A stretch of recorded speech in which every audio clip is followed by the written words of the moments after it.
How are you prepared with this event? Well, we're prepared. As you can see, the ground is ready and people are coming in. Soon we'll be on top gear. And it's going to be a beautiful day, I promise you. Thank you. How many people do you expect to? Well, with the arrangement here, we will be looking at between 60 to 70 people seated and few other people that could be in the foyer. Yeah. But we believe that we got a place to keep anybody that comes here. Oh, that's great. Yeah, man. Wish you all the best. Thank you. Boss might not be aware. Just in case you know, I'm going to read her profile just to tell you what this amazing woman, what she does. She goes by the name of Christy Amalu JP. And she is a registered nurse, a registered midwife, and a registered mental health nurse. She has a wide range of knowledge in her skill and a bad study across her chosen profession and gained degrees and postgraduate diplomas. Several qualifications such as emergency nurse practitioner, drugs and alcohol misuse practitioner. She has worked in the forensic industry and criminal justice system. She currently works as a criminal nurse advisor for the NHS. Chrissy is a motivational speaker. She is a published author of a Well Woman book and her second book, The Journey of Breakthrough. Both are available on Amazon. She has co-authored 2 books, My Story and My Song, an inspirational book for women by women. Chrissy holds her own brand of perfume called Charming Perfume. I'm wearing some of it right now, just in case you smell me. That's what I'm wearing. Her aim is to enhance the beauty of women and create jobs opportunity for many, and the long-term goal is to build an affordable and accessible health center for a local community in Africa, where minor illness and injuries can be treated. She is currently the women leader in her church in Milton Keynes, a role she has been performing since 2012 and was re-elected in the position in 2016. She has passion for women's health and believes that health habits are the best way to avoid diseases, prolong life, and live more happily. No wonder the popular saying, to train a woman is to train a nation. And the slogan, healthy women, healthy world. That's why she was formed a Well Women Foundation to help in educating and equipping women to maintain our optimum health, ranging from physical, emotional, psychological, financial, and spiritual well-being to enhance a healthy family and communities. She hosts a Well Women Conference annually since 2013, which has brought in knowledge speakers from UK and USA to further equip and empower people, especially women. Chrissy is a radio host and a London Hot Radio. She is a radio host at a London Hot Radio, a platform she uses to equip women globally in order to help them become their best selves. Our weekly show is gathering momentum and had led our show to be heard up to 8 times a week as opposed to once a week. This is what our colleagues say about her. Chrissy is a caring person, she is a people's person, a motivator, she is reliable and very dedicated to her job and everything she lays her hands on to do, and that has earned her different awards as an outstanding nurse. Chrissy is a multi-award winner, a community champion, and entrepreneur who has devoted her time and resources in service to humanity, and her sole aim is to make the world a better place for all. I had to rush through all of that, and while I was reading that, I was getting a little bit emotional. I know you personally as a person, and I know this is just like halfway to describe the amazing woman you are. Before I get too emotional, please let's welcome the woman behind this and that put all of this together, Chrissy Amalu JP, as she comes to the stage.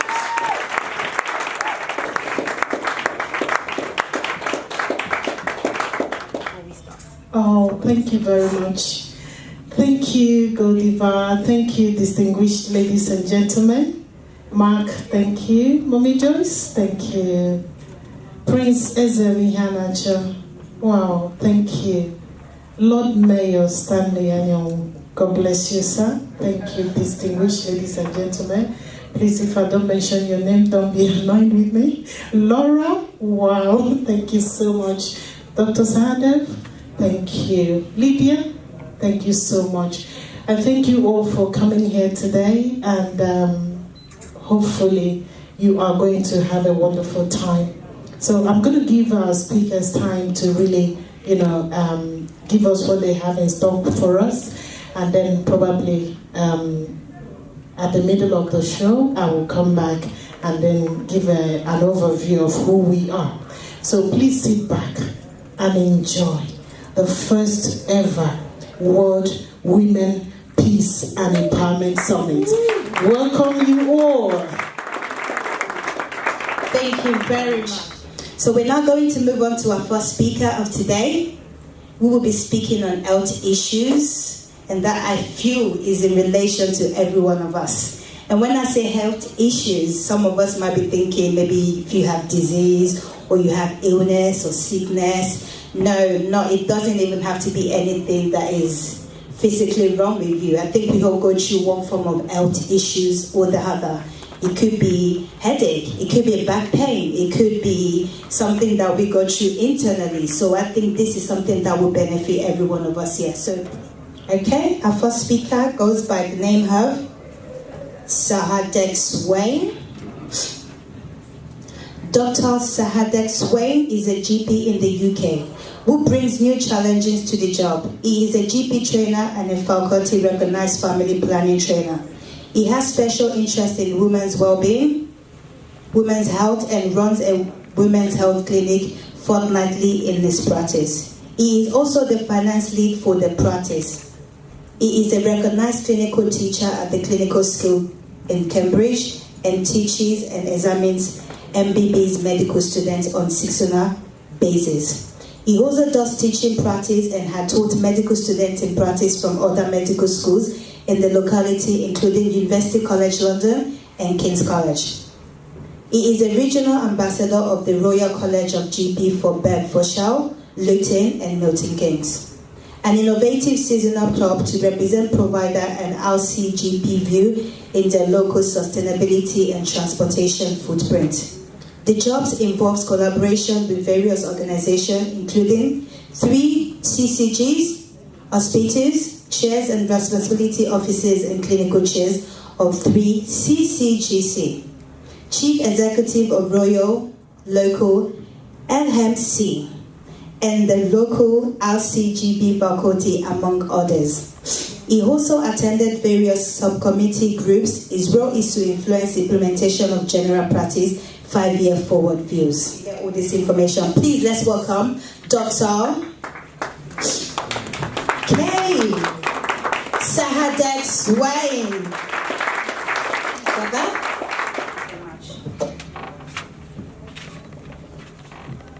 Hello. Let me first thank Christy for getting me here. I'm very pleased to be here, very delighted. My wife and my father-in-law is also here. I called them this year. I came last year and I liked it so much here.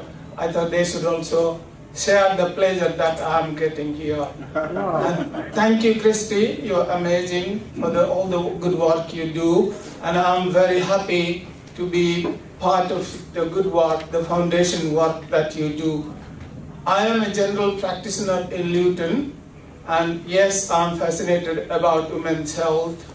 I started my career as a gynecologist, lost my way to be general practitioner. I keep keen interest in women's health. But today, I am going to talk about mental health because mental health is as important as physical health,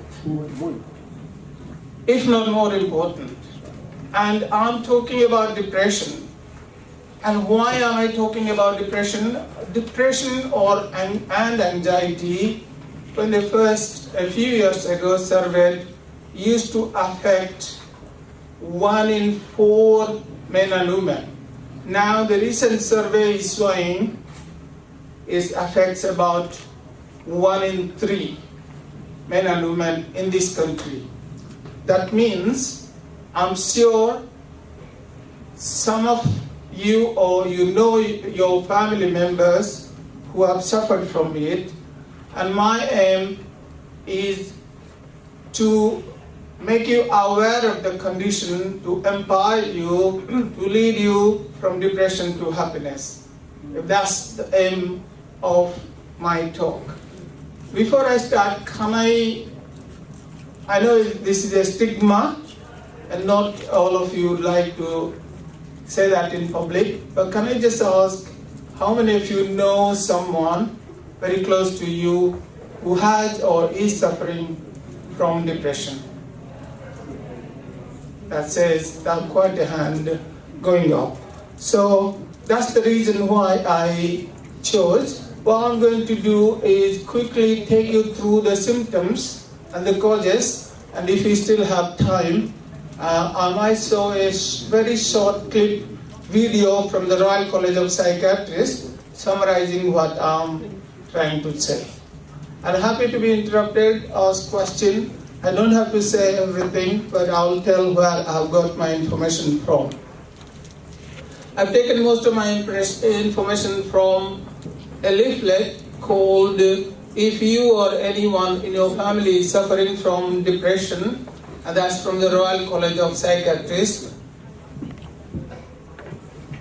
All of us feel a bit sad at some time, but depression is more than just sadness. You are sad a lot of the time. But how would you know that you are somebody is depressed? If they have got some of the symptoms of these, 5 or 6 of them, you should think that they are suffering from depression. They could be feeling sad, they could be feeling stressed, feeling guilty, not wanting to do what they usually like to do, crying, being moody, or wanting to be alone, or even thinking about killing themselves. They feel restless and agitated, and they don't get sleep. And they're tossing and turning in the bed, or get up early in the morning thinking about, the mind is working all the time. They're agitated, and they've got no interest in the sex. They have got loss of appetite, or sometimes the other way around, eating anything and everything for their comfort, and gaining weight as well.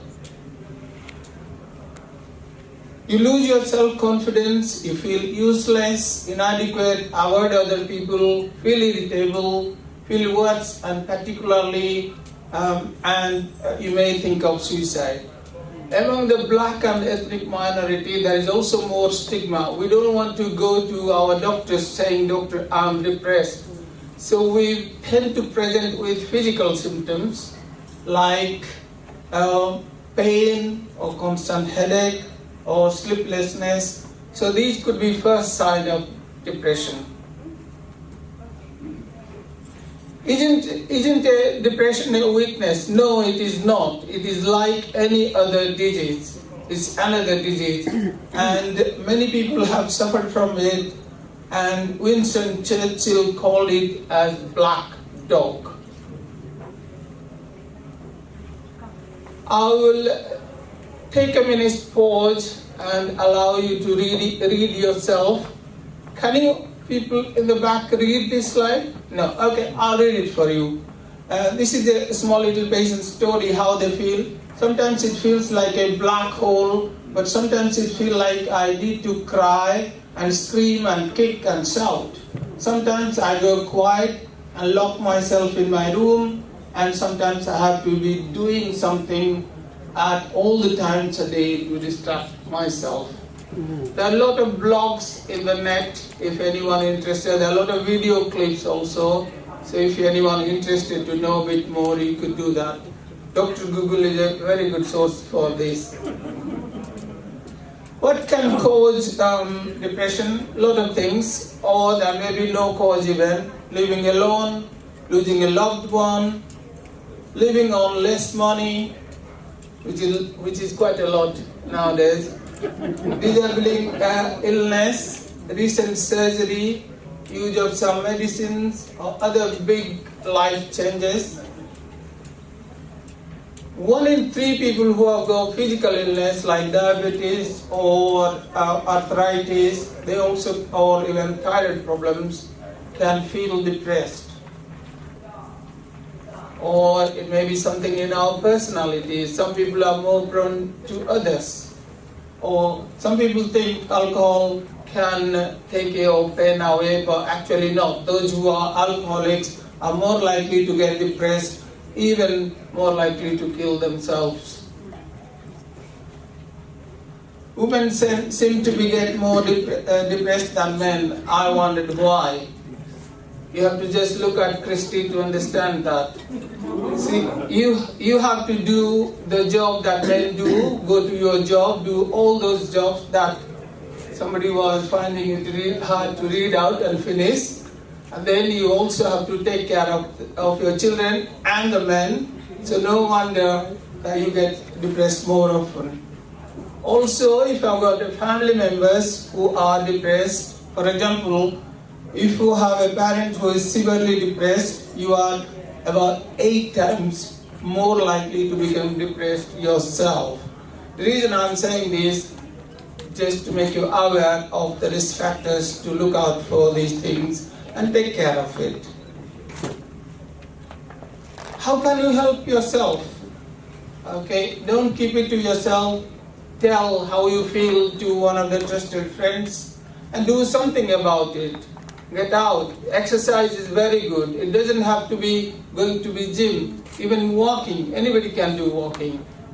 Get out and walk, and that is very good for self-curing depression.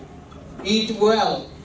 Your 5 portions of fruits and plenty of water. Those are healthy foods, not the junk food or the comfort food that will make you fat. You have to be aware of alcohol. When we went to Jamaica, it's to everything but not to cannabis. But here, to cannabis also. Initially, it might help a bit, but ultimately, it's not going to help for your depression. If anything, it could make you depressed as well. Also, you need regular sleep or do something so that you can sleep properly. Create a routine of listening to music before you go to sleep, because sleeplessness goes with depression. Tackle the cause. What is it that is causing the depression? We need to understand that and address that. And the most important message, if I have to give you, that either you yourself or for somebody you are caring for, your friend, the only message that you can give them to make them hopeful. I used to always, in the days of sadness or hardness, you feel even this will pass away. Nothing is permanent, including depression. So to stay hopeful, get the help that you need to and get over it to be back to your happiness. So if you are, when should we seek help? If you are not functioning in the day-to-day life, you are extremely tired, and if you are feeling your life is not worth living, or more than that, usually the wives and the other friends have noticed with you, you are not the same person, you should go and see your doctor, listen to them. What kind of help is needed? As I said, you could have guided self-help, you could have talking treatment, or antidepressant tablets. I'm going to quickly touch upon them. Yeah, the guided self-help can be, you could do prescribed exercise sessions, or you could have self-help in the form of cognitive behavioral therapy in the computer yourself.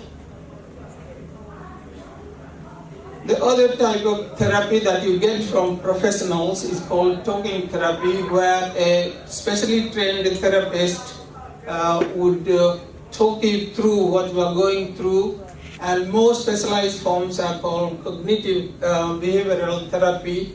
What it means is when you are depressed, you are always seeing there's a pattern. For example, if you have bought your Mercedes, you are only looking at the Mercedes on the road.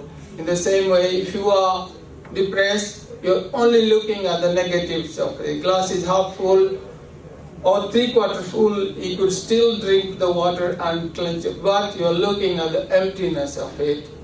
But what CBT does helps you to bring you back to your positive thinking, replace your negative thoughts with the positive ones, and it's done professionally. All these have got problems. In the talking therapy, you will be opening up a can of worms. It can become more problematic in the beginning, but you can talk your problem through.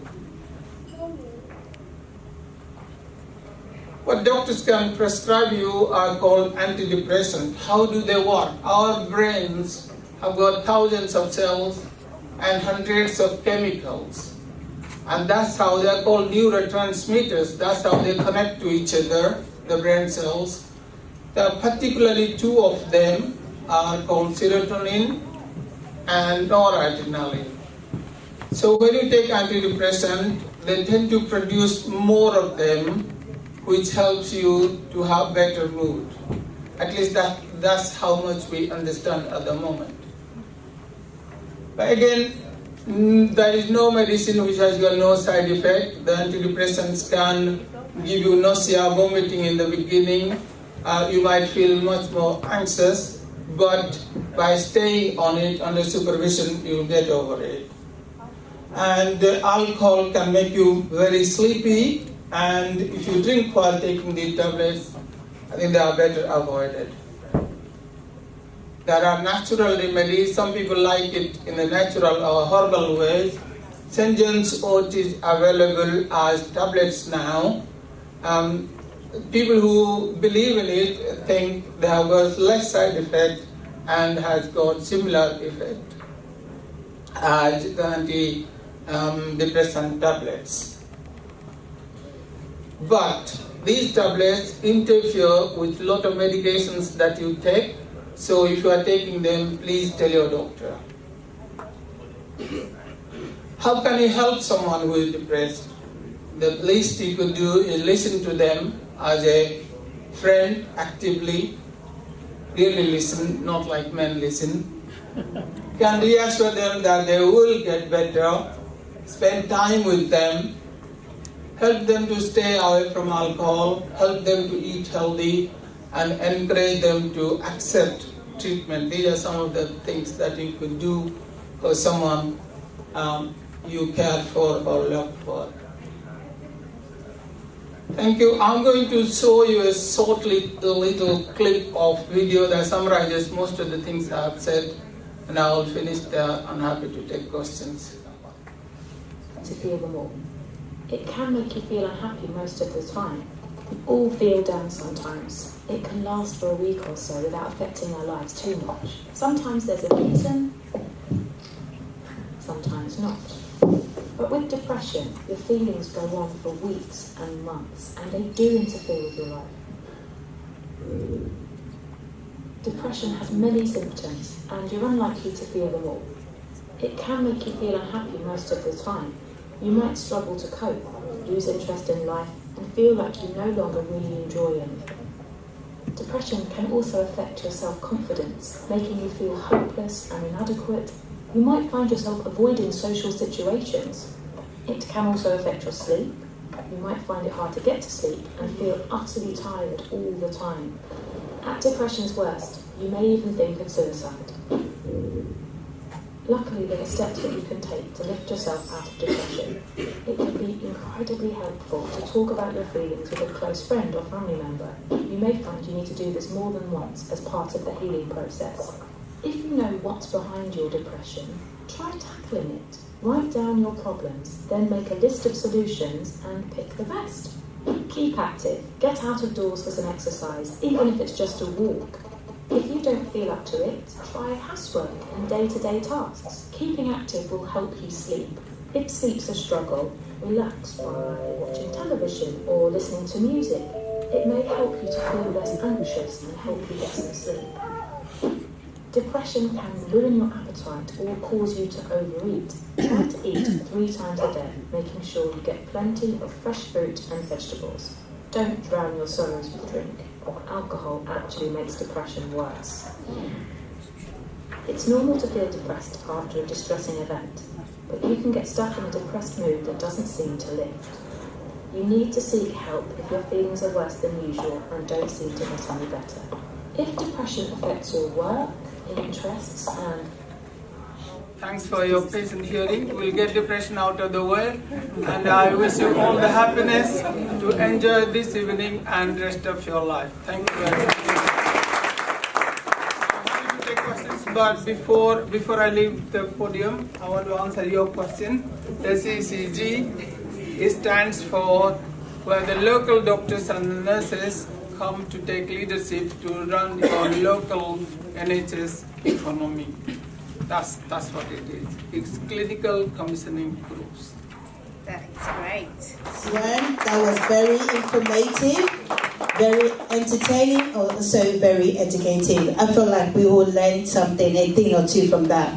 And we all know, as I said, someone dealing with depression. You know, a lot of us covering up. Some don't even know they're going through depression. That's even the worst part of it. So it's good to get an insight on it. So now we can move forward, and when we see someone with depression, be able to help them to deal with it better. Thank you very much once again. That was really good. Thank you very much. Okay, now we're going to move on to another speaker who will be speaking on relevance. And this is another amazing man. Okay, so our next speaker will be speaking on relevance, and he goes by the name of Mark Neal. Okay, all right, cool. So we're going to talk John Maxwell team. Okay, John has sold over 20 million books and has been repeatedly voted the world's #1 leadership expert. Specialized in helping people come to terms with the enormity of their own potential, become more than they ever have been, and to live lives that are truly significant and fulfilling. And now I'm going to go on to Mark Neal, who is a certified speaker, coach, and a trainer. Please let's welcome to the stage Mark Neal.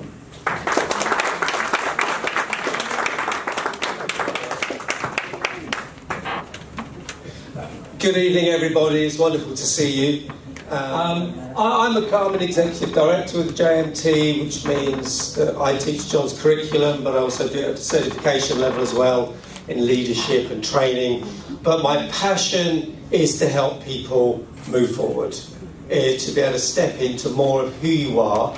And whilst I cannot boast any of the credentials of our previous speaker, it really, so much of what was shared just now is connected to what I do, is that people get stuck in life. Companies get stuck, organisations get stuck, people groups get stuck. And then people like me, we come alongside and we help them get unstuck. There is a slight anomaly. I don't know that any of you will have noticed, but just in case you did, I'm not speaking on relevance. Just for the record, but that will be fine. So can I just have your attention for about 17 minutes? Is that all right? If you're listening, give me a smile, and then we'll ignore all the others. I've got one at the back. Is there anybody else? Oh, what a smile! I need my sunglasses. Fantastic. Let's have a look. Let's see if I can give you some in the next few minutes to help that you can take home with you. Let's just talk for a second about success. I take it you know who these two are. Okay, they're in my playlist. We've grown up with their incredible skills and gifts. But even though they had staggering ability, global success, something was still missing in their lives. And I don't mean to be disrespectful or put them down in any way at all. But people can have massive success and still feel wholly inadequate as a person. And these guys should still be alive now. They should be mentoring and training and developing and handing on their gifts and their skills to the next generation, but instead, they've gone. And what I want for you and what I want for myself is I'm never going to dance like him, and I really am never, ever going to sing like her. But I want to get to the end of my life and look back and know I've run my course. That's my goal. I don't worry. I have no aspirations to be a billionaire. I've got no aspirations to be a global megastar. That just doesn't do it for me. Does not float my boat. But what does is to know that I did something meaningful with my life. That's really, really important for me. And do you know what? I suspect it is for everyone else as well. Whether or not they realise it, of course, is another thing altogether. Now, just bear with me, because we've just gone from 2 megastars to some bling. And we will come back to these points. So apparently, according to Dr. Google, that is a Jimmy Choo, but I'm rubbish because I can't tell a fake from a real one, which does make you ask some questions, doesn't it? You probably can't fake the Merc. But we've got a Rolex and also a Jimmy Choo handbag as well. And I just want to ask a question at this point. It's very interesting, being with the majority of people here being ladies, how much more of your attention I have suddenly got. That's remarkable. You were all just sort of staring into space, and I had about 7 or 8 of you, and then I said chew, and why would somebody who earns let's just say for sake of it, they earn £36,000 a year, they've got their bills, maybe they've got kids, and they've got all those stresses and pressures, why do they feel the need to go and spend £1,100 on a pair of shoes? Apparently that was 1,500. I mean, that's the average person's take home a month. That's an interesting question. Maybe we'll come back to that. Don't suggest you live there.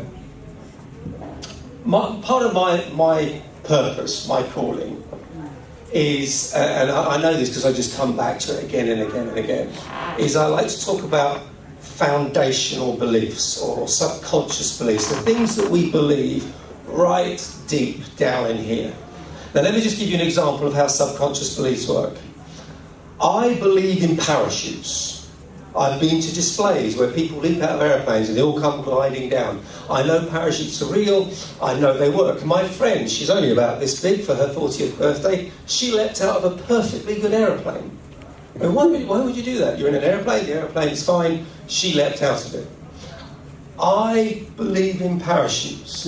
However, if you put me in an aeroplane, unless it is on fire and hurtling to the ground, I am not stepping out the door. I will step out the door when there's a nicely dressed young lady going, "Thank you, Mr. Neil."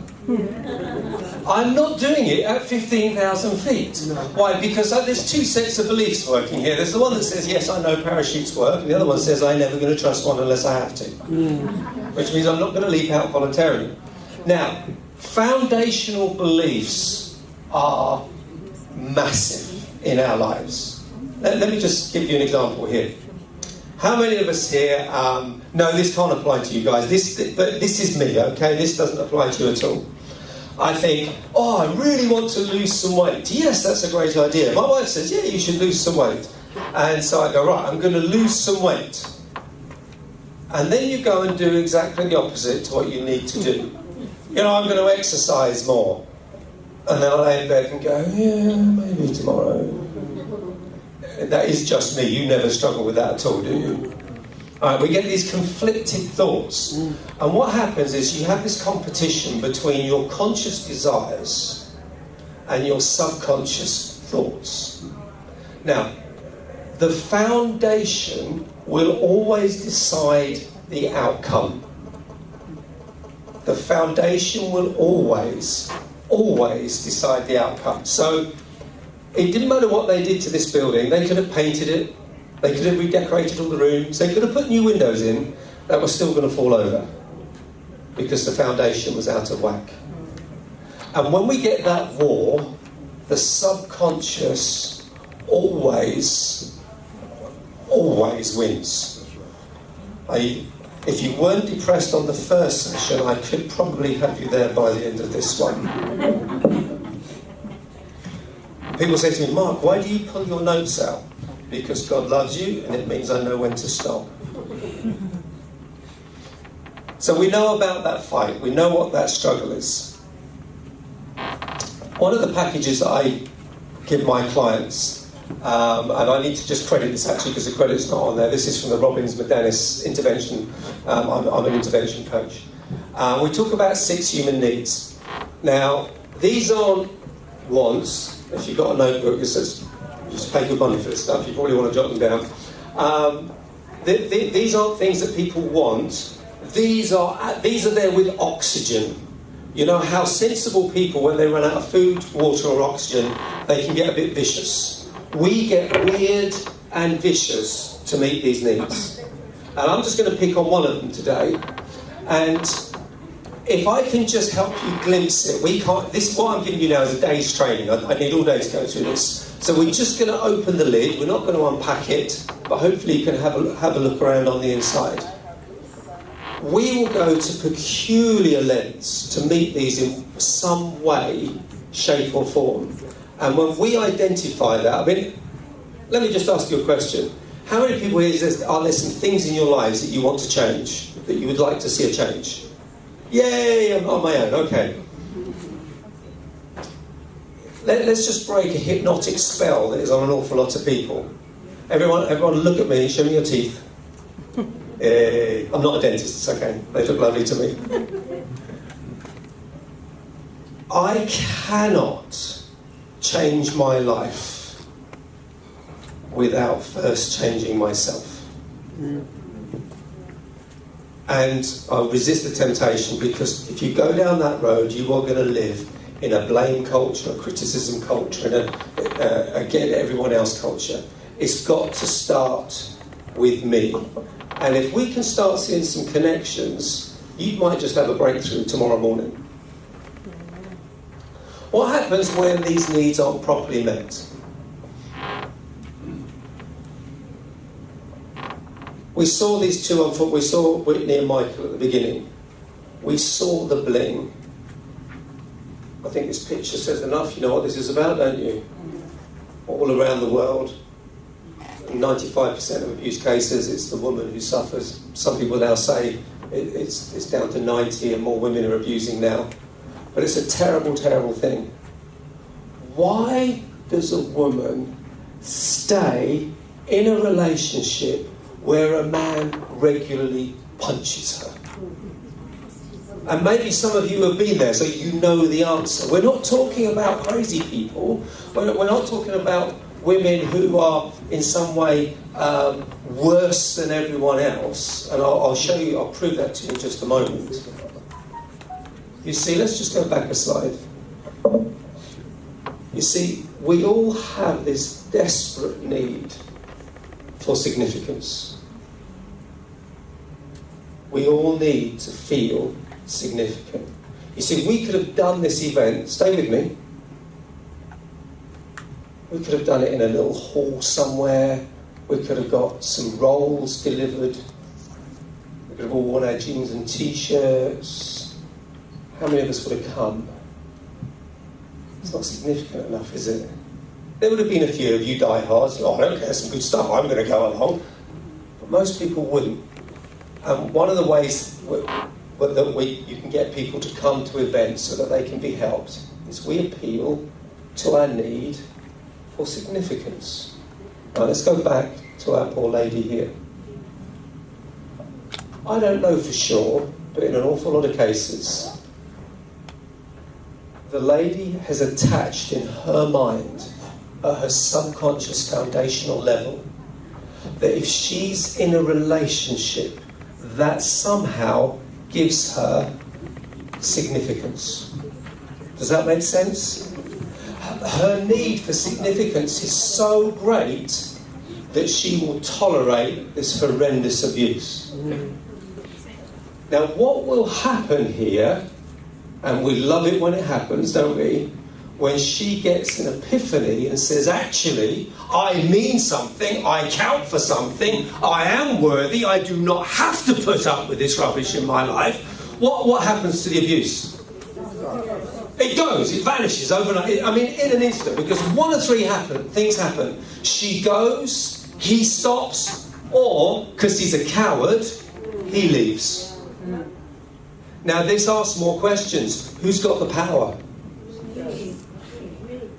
Yeah, I have to be really careful as a man saying, girls, you're the one with the power. No, he's the one who's hitting me. No, so I don't say it, you did. And you're right.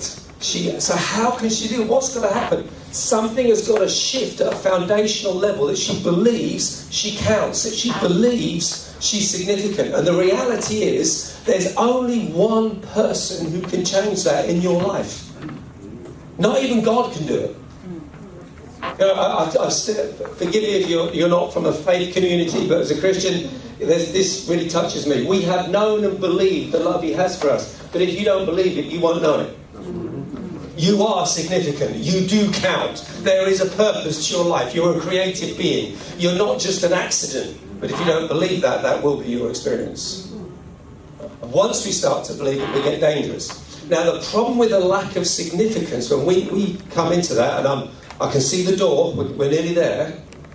What happens is we will enter into a different abusive relationships in order to meet that need. Now, let's just...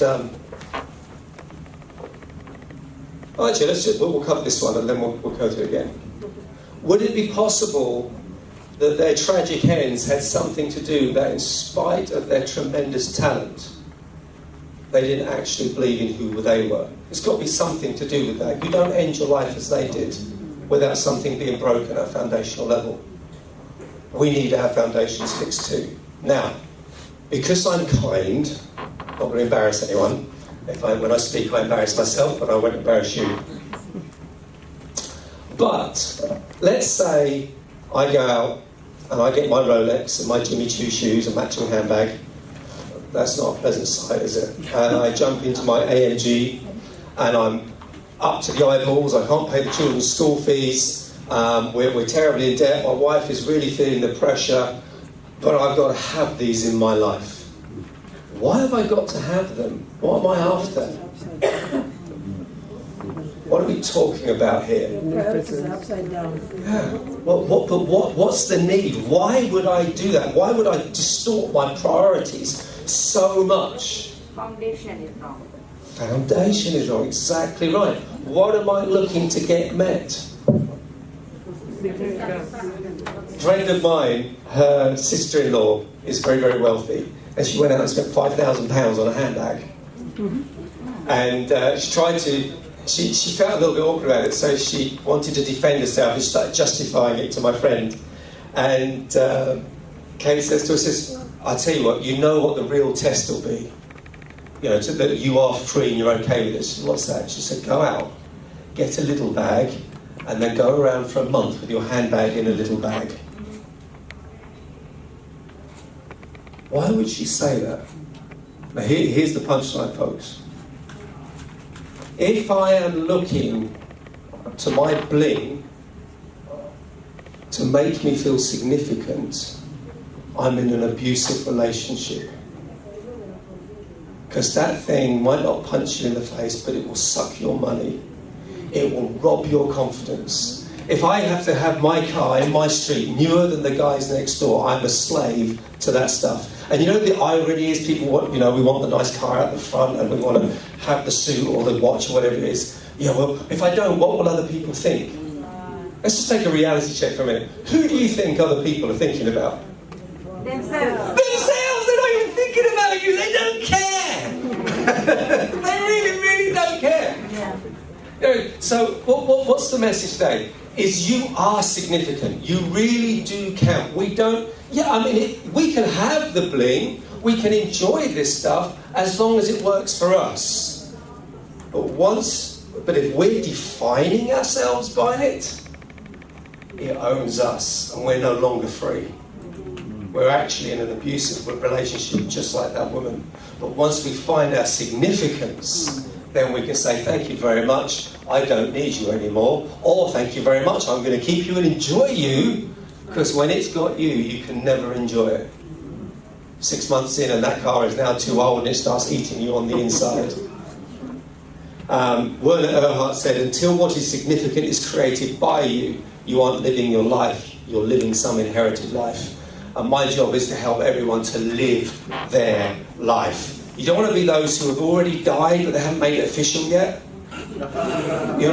They still got to work, they turn up, but they're not alive, there's no juice, there's no energy. And don't get me wrong, we all have down days. But we have down days, not down lives. You know, this is not a dress rehearsal. If you hate your life, do something about it. I missed a bit out.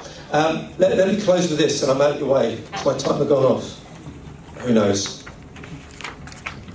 How can you shift yourself to believe in your significance? The whole world is made up exclusively, other than one tiny exception, of other people.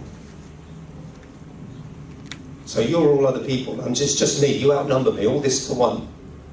So it makes sense for me to live my life in a way that makes a difference, that adds value to other people. If we want to discover our significance, here's something I found that worked for me. Start to add value to others. When you go past Tesco Express and you're going in for your sandwich, and there's the guy sitting outside, buy him a lunch deal. Take a little bit of your hard-earned money and send it to educate and vaccinate a kid who can't help themselves, who you'll probably never ever meet. Now, there's a process here. It makes a difference for them. But if you have to admit that they are significant enough for you to go out their way to make a difference, who are you to say that you're not as significant? And once we discover that, we can then start to live successful lives, and then we can really start to live significant lives where we leverage who we are to make a difference for others. So thank you, everybody. It's been a real honour to speak to you. God bless you.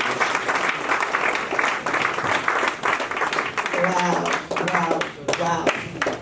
Oh my God, that was actually very, very eye-opening. I feel like we all took something from that, right? Did we all take something from that? I think the thing I enjoyed the most is the foundation. And it had me thinking, and I feel like I'm going to go back home today and really think about my foundation. Thank you very much. Please, once again, let's give it up for Mark Neil. That was very good. And we're going to move on to our next speaker.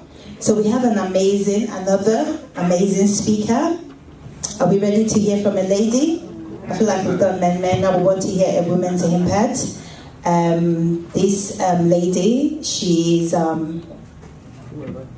woman. Can I just say, how many of us are family women? So how many of us are family women? Let me just put it that way. Married, kids.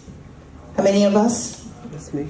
Okay, so that's about 70% of this room, right? So the rest of us that know, how many of us are working towards that? Or praying on God for that? No?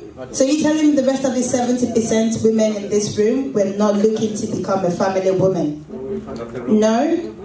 Okay, so how many of us do not want to be a family woman? Okay, the 30%, I'm going to come to you. I need you to belong in a category. There's a reason why I'm asking this. So the 30%, where do you belong? You're on the fence, okay. I think by the time we have this next speaker, you will be able to see what category you belong in. The reason why I ask this question is because we have someone that is going to talk to us about how to have a peaceful home. A lot of us, obviously, as women, we run homes, but we know the challenges that comes with running a home, a marriage, everything in between that. So it's not as easy as it seems. It takes hard work. That's why I ask. So how many of us? So this is something you're really going to enjoy, and hopefully you can take something from it. So please, let's welcome Reverend Joyce Vassell. When are we looking for ways to manage stress? We often overlook one of the simplest and most effective strategies, which is creating a peaceful home. This is because most of our days begin and end at home. Having a peaceful home as a base can help us launch ourselves into the world from a less stress-based place each day. Because this seems like such a given, why don't people put more focus on discovering and assembling the elements of a peaceful home? Reverend Joyce Vassell is a peaceful homemaker for over 41 years. She is a wife, a pastor, a mentor, a mother, a grandmother, and a spiritual mom to many. Please let's welcome Dr. Reverend Joyce Vassell. It's really a pleasure to be here. Christy has been trying to get me here from the beginning. I've sat down with her from the beginning and this is my first opportunity to be here. So can I just say thank you and welcome. We're talking about peace. Someone put it like this, Ronald Reagan said, peace is not the absence of conflict, it's the ability to handle conflict by peaceful method. Yeah, that's right. Someone called Dalai Lama says, peace does not mean an absence of conflict. Differences will always be there. Peace means solving these differences through peaceful means, through dialogue, education, knowledge, and through humane ways. John Hagee says, peace is not the absence of conflict, but the presence of God, no matter what the conflict is. My stance tonight is, peace is not the absence of conflict, it is the absence of fear. Amen. Yes. Most of our problem in our homes come from fear. Fear wages war personally in us, which then translates to our community, nationally and internationally. There's a whole host of fears that we have, and in our homes we have these fears. Fears of rejection, fears of failure, fears of loss, fear of lack of provision. I think that's the main one right now that takes us right into depression. Fear of pain, fear of lack of control, ladies. Fear of shame. And those are the things that, those are just few of them. I couldn't put all of them there because I didn't have the time to list them. As fear grips our hearts, it robs us of peace in our home. If your home isn't peaceful, you cannot expect your community to be peaceful, you cannot expect your nation to be peaceful, and we cannot expect international peace. It starts in the home. Amen. And so today I just want to give you just a small thing. As our friend said, some of these things you teach in a whole day's teaching. And I'm going to use the word relationship, because within our homes, it's about relationship, isn't it? It's about me relating to my husband for 41 years. It's about us then relating to our children for 30 odd years. It's about us relating to our grandchildren, and it's us relating to our wider society. You're what you are, what you're producing in your homes. Can I just tell you one thing? That no matter what sort of home you came from, you are the product of that house. Because I don't think you got that one. Because we think, because I came from a broken marriage, lived with my mother and my stepfather, lived with my father and my stepmother, sexually abused, and as well as abuse in the home, it means that I didn't come out of there to be who I am. I've got news for you. I'm who I am because of where I come from. Because I made certain decision in my life that says that I do not believe in divorce. Because I will not subject my children to what I was subjected to. And that's what brought peace in my house. Because when you settle the issue that I can't walk away from this marriage, it settled the issue that I better make it work. Amen. And so I met my husband at 16 years old. We married when we were 23, married for 41 years. That take me to 64. I'll be 65 this year. Yeah. I haven't struggled through. I am who I am because of my home. So home is important. And my mom said, you good or the bad will produce you. And it was the things that I went through that produced me to be who I am. I travel internationally, I do a lot of things, none of which is that important anyway. I know I have significance. Amen. And so let's talk about relationship. R is for respect.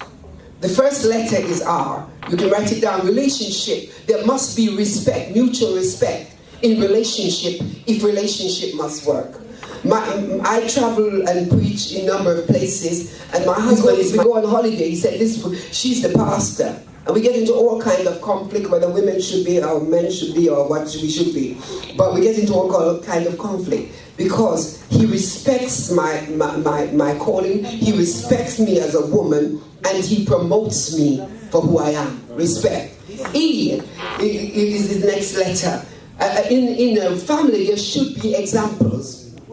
You can't say, do as I say, but don't do as I do. You have to be the example. Each person in that family must be an example for you to have peace. Each one of us must demonstrate what we do, and we must, and that's part of the honoring of each other. So we must be an example to each other.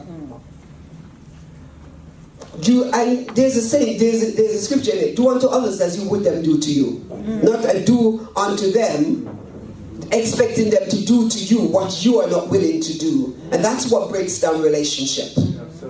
L is loyalty. Where's your loyalty? These days we don't see loyalty. And these days loyalty is not rewarded. When I started to work, if you were one of those who stayed in the company for a long time, you get to go and watch eventually, and people talk about you and you got promotion. But here, because of the nature of work, especially with contract work, we don't have loyalty. But in the home, there must be loyalty if you want peace. You know, I have a scripture that said, my foot has held fast to this path. I have kept this way and not turned aside. You can't afford to be double-minded in a home if you want peace. You've got to remain loyal. One of the great things about my mother, you could never tell my mother I did anything wrong. My mother would say, no, not my child. Then she takes you home and give you a good whipping. Because she knows when you're lying. But my mother was loyal to us. You can't tell her anything. You couldn't tell her anything about me. But I have to tell her about myself because we couldn't lie to her. We believe, even when I came to England, left my mother in Jamaica, I still went home. 12 o'clock never catch me outside. My mother said, careless girl are outside after 12. Be loyal to your home. Appreciation is important in a family. Where are we? What are we spelling? Appreciation is important. And appreciation comes in the 5 love languages. And you must know what please each other in the house. All your children, I have 2 children, they're very different. Very, very different. David, if you're sick, will get up, make you a cup of tea, do all kind of things. Davinia would probably pass it. She's not that kind of person that and yet she's caring in a different kind of way. She will go to the hospital and sits with her friend who have tried to come into her. She's caring in a different way, but David will give you a cup of tea. So you have to know how to deal with each person, individual in your house. So there are 5 love languages. First is the word of appreciation, affirmation. Most people like to be affirmed, but some people more than others. They want to say, I love you. They want to be appreciated. They want comment that they didn't solicit. They want you to spontaneously tell them you love them. Quality time is the second language of love. For you to have a great family and peace in your family, you must be able to sit and listen to each other. We used to always sit around the dining table when our children were small because, you know, and when I don't get enough out of the dining table, I take them out for dinner. Let me tell you this, that quality, if you ever want to know what's going on, take them out for dinner.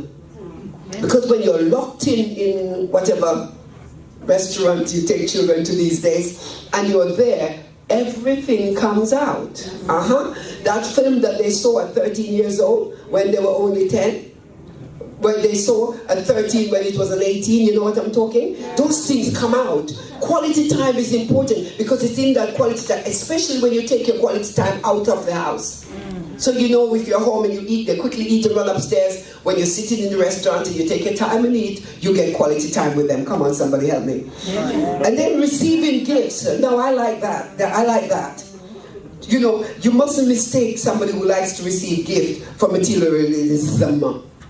Some people thrive on that. And if you miss their birthday party, those one who likes receiving gifts, you really destroy them. Number 3 is the act of service. Somebody like to do the vacuuming. You know, like somebody to say, sit down, let me do that for you. Let me do that for you. That's an act of service. And then some people like the physical touch. Me, I'm not a physical touch person because having been raped and molested on many occasions, I don't like people touching me, right? Because I like my space. But there are people who are huggy, aren't they? So if whoever is in your household is huggy, hug them. And some of us have to force ourselves to hug because we are not hugging people. But you know what I'm saying. 5 love language. Words of affirmation, quality time, receiving gift, act of service, and physical touch. So we have T. T is time and timing. There's a place for everything. When you have relationship, you must know timing. So if I see Chelsea playing football, I do not have a discussion with my husband. Because that discussion won't be very nice. And then I'm going to say, you just don't appreciate me, you don't love me, and all this business. And sometimes, even with our children, we have to respect that timing is important in our homes. But you know what I mean, timing is important. We get into war when I want what I want, when I want it, and if you don't want it, you better give it to me, otherwise we're at war. Next is intimacy. Please note that I've only short time, so these are teaching that I would spend a lot of time on, but you know, if you didn't hear me something, catch me. Intimacy. Do you know that we don't have intimacy in our families these days because we're not together? If you have your children, one is on the iPad, one is on the low pad.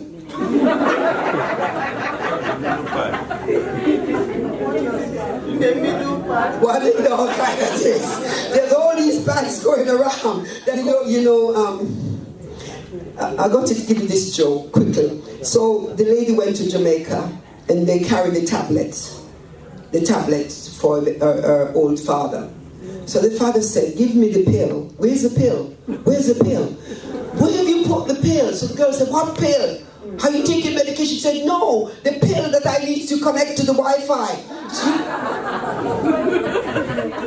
Let me pass. Intimacy is important. We need to get intimate with each other. We don't know each other these days because our heads are down on the computer, phones or whatever. Even the smallest ones are there. So we don't get intimate. We don't know anything about each other. We don't know how your day's gone. We don't know what makes you. That's why depression can come in our family and we don't recognize it. We don't even see it because we're not sat long enough to watch the behavior of each other. Intimacy is important for peace in your family. Ownership, TIO. Ownership is the next one. Ownership of wrong. Nobody likes to be wrong. Speak the truth and speak it ever. We all learned it at school. Cause it what it will. He who hides the wrong he did does the wrong thing still. If you make a mistake, to bring peace in your home, own up to your mistake, admit it, and then get over it. Listen to me carefully though. When you own up to your mistake, the onus is upon the rest of the family to accept it. Not to ostracize them so they never tell no truth again. Yes? Yeah, we understand it. So we need ownership of wrong. If I'm wrong, let me say I'm wrong. And let me ask your forgiveness and let us move on. The onus is on you also to accept my apology and not to make me feel that I'm the lowest of the low. N is for noble. I put noble with humble, humility and gentleness, patient, bearing with one another. Sometimes it's not my fault, but I'm not going to push the point. I'm not going to force it that you have to apologize to me. I'm going to be generous kind of person, and I'm going to let my generosity make me the bigger man to back down. We're talking about being noble. S is for sacrifice. Being in a relationship is sacrificial. It's sacrificial. I tell somebody, love that does not make a demand is not love at all. If you love me, your love will make a demand on me, and my love for you will make a demand. Yeah. Love that does not make a demand is not love at all. It's infatuation. That means I'm not putting myself out for you, and you're not putting yourself out for me. Well, in 41 years of marriage, I know what it is to be sacrificial. I know when to back down. I know when to shut my mouth. I know when to push my point. And I know when to do over and above the call of duty to make things happen. So as a woman, I don't leave my house unless my house is clean. Because I travel all over the place to preach. I don't leave my house unless my house is clean. That's sacrificial. Because my husband could jolly well clean the house himself. But because I want peace in my home, peace is found by those who make peace. I'm a peacemaker.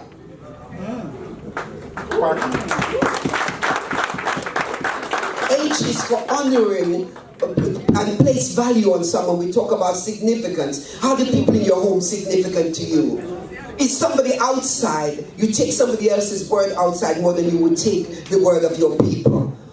We should honor all men. We should show respect to them. We should make people understand that they're worth something.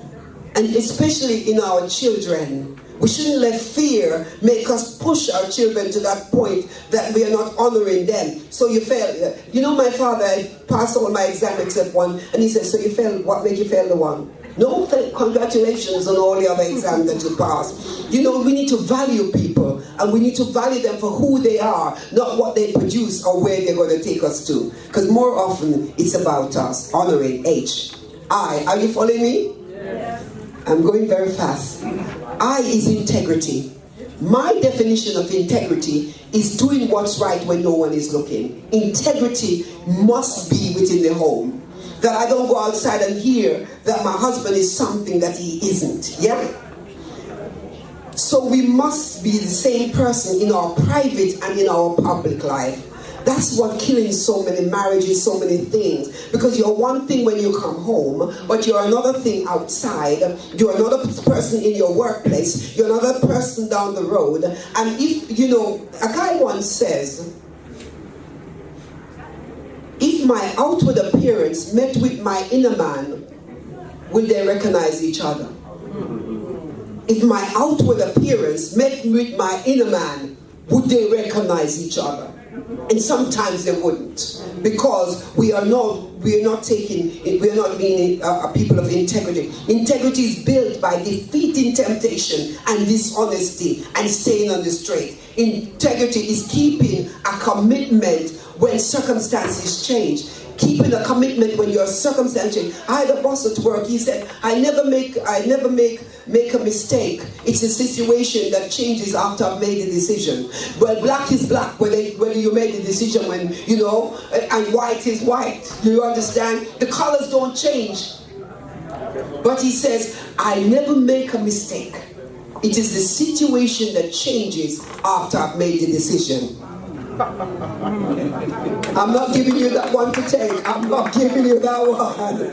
Integrity is built by defeating temptation. Integrity is keeping a commitment even after circumstance. And P is peace.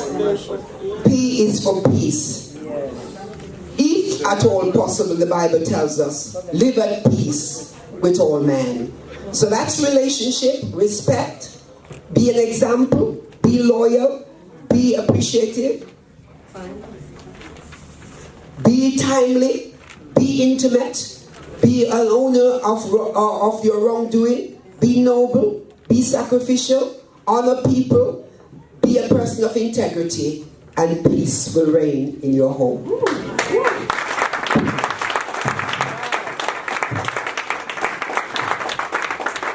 Wow, wow, wow. Okay, I think she deserves a bigger round of applause. Like, more than that. Cool. Thank you very much once again, Joyce. That was really, really amazing. Thank you very much, Trevor. That was really good. Stage, I would like to honor some of the special guests that we have in the house tonight. You're all special, by the way. Every single one of you are special. So if I can mention everybody's name, I will. But we have some special guests that have actually honored this event tonight, and they've created time just to be here to support the event. We have the mayor of Milton Keynes in the house. Mayor, please give a round of applause. Thank you very much. And his wife. Yeah, thank you very much. And we have Fike Leffy Jackson. She is a radio host, presenter, motivational speaker, humanitarian, and everything qualifiable as a woman. Thank you very much. And we have Tonya Amaka, all the way from London as well. She is a TV presenter, a host, an author, a writer, a motivational speaker as well, all the way from London. Okay, we have so many of the special guests and some faces that I recognize, but I just want to make sure I get your name right. So if I haven't called you, I promise you I will get to you before the end of tonight. So moving forward, please now let's welcome the women. Ben is offered to give us some entertainment. Hello everybody. It's a pleasure to be here. I bring you greetings from Ghana. About some 25 years ago, I was here in the UK studying, and getting to the end of my studies, I started asking myself, now when I go back, what am I going to do? Because I've been here for a while with my husband.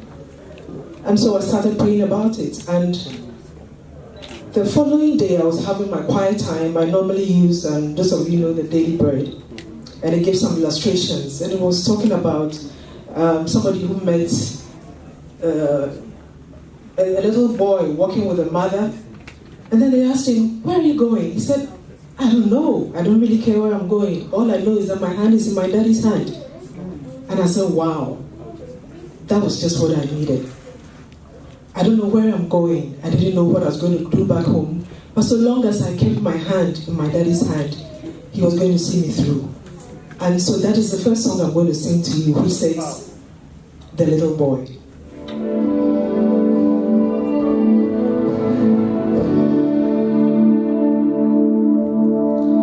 Once I met a little boy walking with his dad.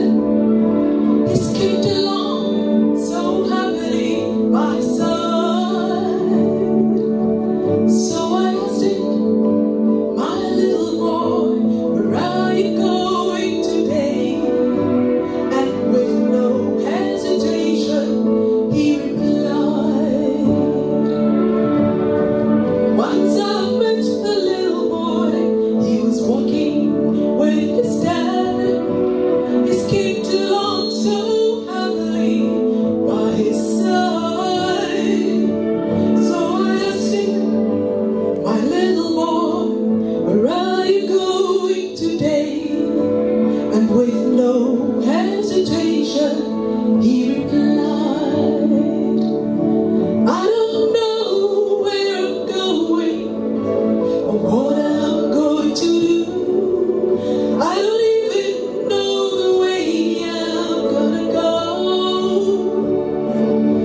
All I know is my hand is in my daddy's hand, and so long as I don't stray, he'll lead me there.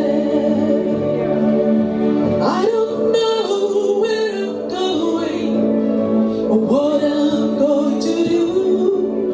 I don't even know the way I'm gonna go.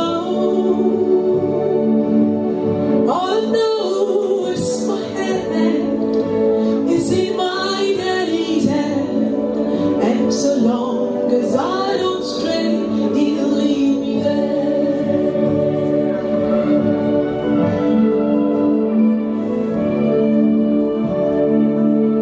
Like that little boy, I want to be a long life's pilgrim way. The doubts and fears may seem to crowd my way, because my life is in your hands, and you are my strength and stay. So wherever you may lead me, I can say, like that little boy, you want to be a long life's pilgrim way. The doubts and fears may seem to crowd your way, because your life is in his hands, and he is your strength and stay.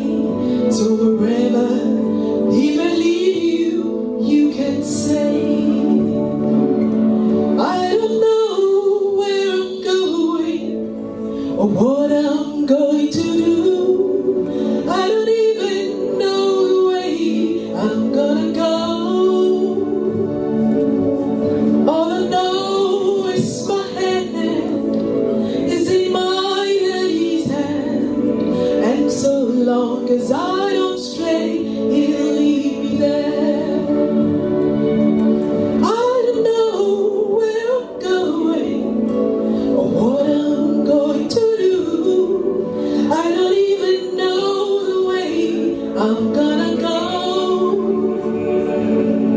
All I know is my hand is in my daddy's hand, and so long as I don't stray, he'll lead me there. And so long as I don't stray, he'll lead me there. And so long as I don't stray, he'll lead me there. And so long as you don't stray, he'll lead you there. And so long as you don't stray, he'll lead you there. So long as I don't stray, he'll lead me there.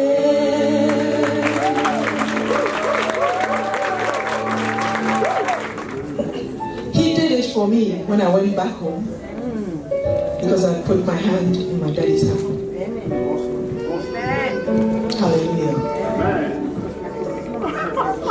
Once upon a time, with troubles all around, in the midst of trials and heaviness of heart, with every passing day, new trials came my way, but I knew my Savior was always by my side.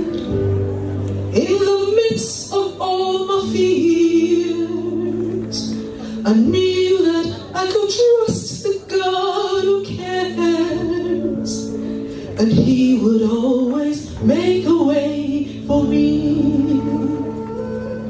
Now I can testify He did it,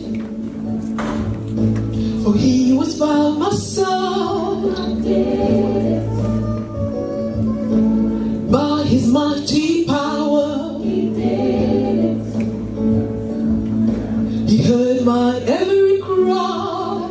Oh, what a faithful God we serve.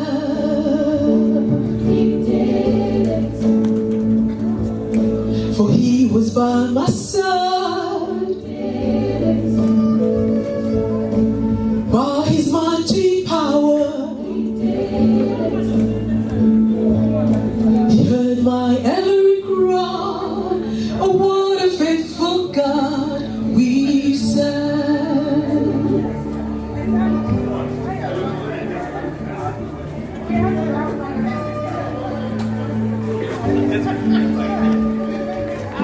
Now I can surely say, oh, let come all that may, He'll be there beside you. He'll take you by the hand, and when the road is rough and life so very tough, that's when He carries you.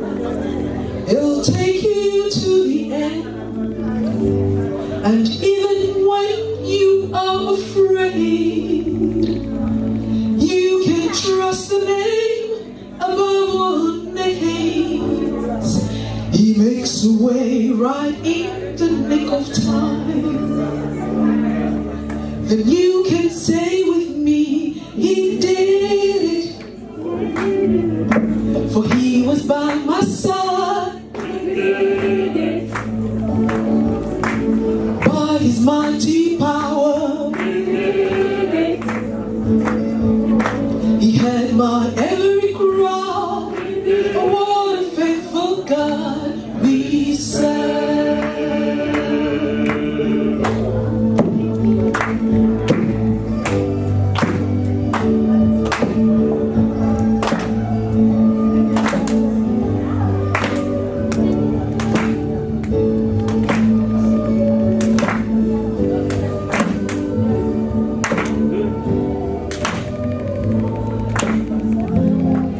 My God, for He was by my side. God did it.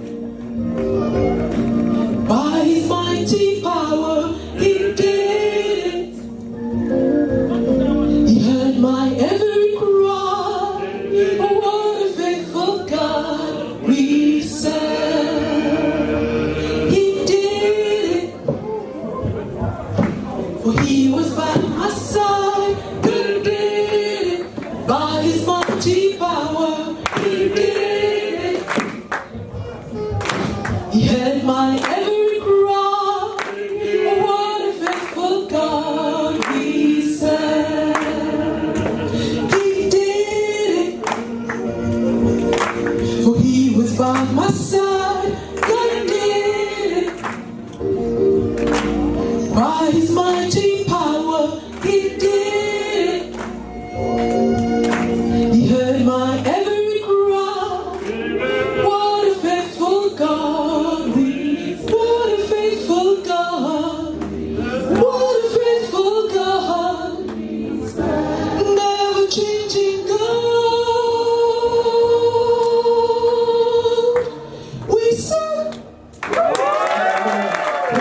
faithful God we serve.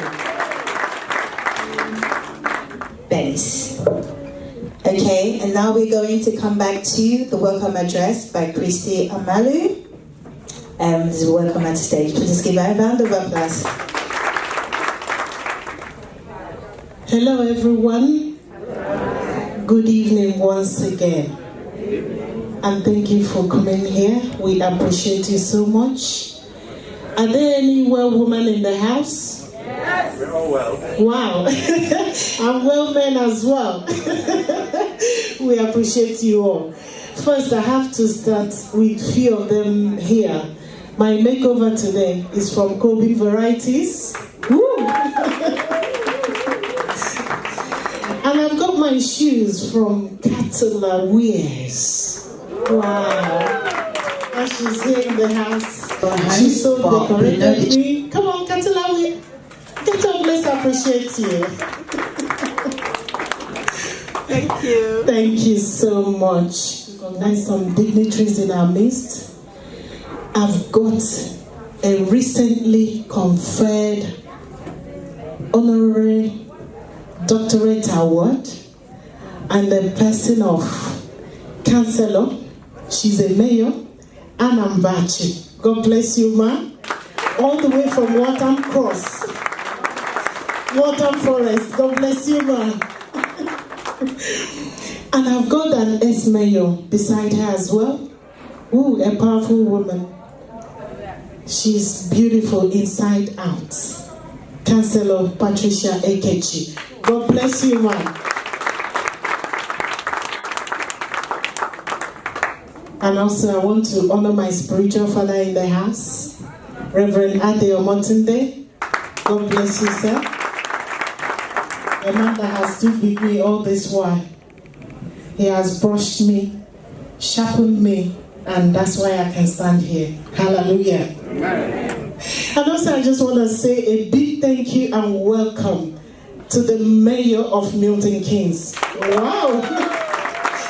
God bless you, sir. Councillor David Hodgkins. God bless you. And the Mayoress as well. God bless you, ma'am. Thank you for coming. And other dignitaries in the house, we welcome you all. There's this particular couple. They were going through challenges. And one particular day, the wife came in and saw the husband looking for something. So she was very nosy. She was peeping to find out what he was looking for. Finally, the man found what he was looking for. And he was just looking at it. So the woman peeped and saw that he was looking at their marriage certificate. So he now called him, John. How come I've been observing you for over 30 minutes? You are still gazing on our marriage certificate. What is the problem? And John said, I'm looking for the expiry date. So if there's any family woman in this house and you don't want your John to peep at your marriage certificate, we have gotten some nuggets today from Reverend Joyce. Please, imbibe by it. Build peace in your home, and peace will always follow you. Amen. And also, I just want to welcome another powerful lady in our midst here. Ooh, Zina. God bless you, ma. Thank you so much. Zina Rinze, she's a powerful woman. She's an author, a radio host. She came all the way from London. God bless you, ma. Thank you so much. Miss Ebony Ambassadors, God bless you. In love and faith, wow, where are you? Pastor Kolange, God bless you, man. Thank you for coming. And once again, I welcome Lord Mayor Stanley Anyao. God bless you, sir. He's a reverend as well. This man, I used to know him very long ago, years back. He's a powerful man. I just want to welcome the chairman of Esbury community, Mr. Dayo. God bless you, sir. Thank you so much. I just want to say a big welcome to my sister here, Akuchio Riako. God bless you, my darling. Thank you for your support promoting it. Thank you so much. God bless you. And once again, I come back to Prince Ezemiana John. Ooh, the man of the people. God bless you, sir. He's himself. God bless you. I honor you, sir. Thank you for coming to support me. Thank you. And this will not be complete if I don't recognize one particular man. Sometimes I call him a boss man. At times I call him my friend. At times I call him my brother. I don't know where to place him. He is all round. And he's no other person but my very own handsome husband.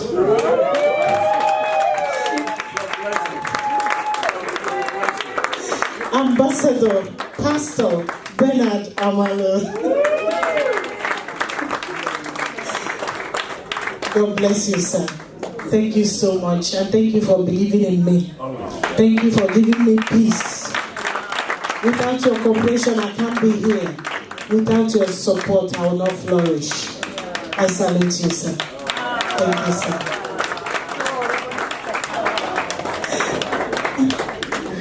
And also, my mom is back home in Nigeria, but I have a second mom that anytime I don't feel like doing anything, she will land. Sometimes when me and my husband, we go out and then we are coming back late in the night, she's there with the children waiting for us. At times she said, "Where are you guys coming from?" Wow. She is there for me. She's my second mom, my darling sister, Ijoma Wachpo. God bless you, man. Thank you so much. Thank you. And today we have our Diaspora magazine. Last October we had an inaugural outing from the community where I was born, the Igbo community, and the magazine is here. So please, please, please, please help yourself with copies. We have the PR, Diaspora PR person, Jamen Sanwo-Olu. Wow.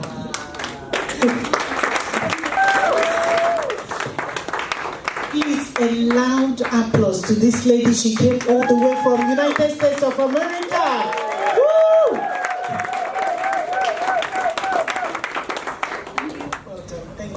Thank you so much. Hello, everybody. My name is Chanel Jasmine Clark. I flew here from New York City. I thank Christy so much for having me. God bless you. You're an amazing person. It's a lot of work. I've done production and event planning. It's a lot to pull an event like this together. And it takes a strong, well woman. So you go. Very briefly, yes, I am a media person in New York City. I've worked with so many from Hot 97, MS Communications, Sirius XM, journalist for Double XL magazine, which is the #1 hip hop magazine in the world, next to Complex magazine if you guys read the blogs. I'm also a mother. My beautiful daughter, Caress, 17 years old, single mom, single parent. I just want to say this, listening to this program, you all touched on some things, depression being one, domestic violence. I survived all of that. Wow. I was raised in a very abusive home. You touched on that as well. Thank you so much. And I don't even know, yes, I do know, it's the power of God that has me standing here today to tell my testimony to everyone in this room. Okay, I was beaten, sexually molested as a child. Kicked out of my home, and still I persevered. I put myself through college. I went to a all-black university in Louisiana, Grambling State University. I went on to finish school at SUNY Empire State College in New York, and I put myself through graduate school. As a single mother, I didn't have a job. I don't know how I did it. But 3 years struggling, I took my daughter to class with me sometimes because I was determined to make it. Okay, and graduated with a 3.3 GPA. So when I hear people complain about oh, this is this, and I'm sick of my job. And listen, there's no excuses in life. You want something bad enough, get up and make it happen. Because I came from nothing. I'm still, let me say humble, I'm still working to get to where I want. I'm not where I want to be, but thank God I'm not where I was.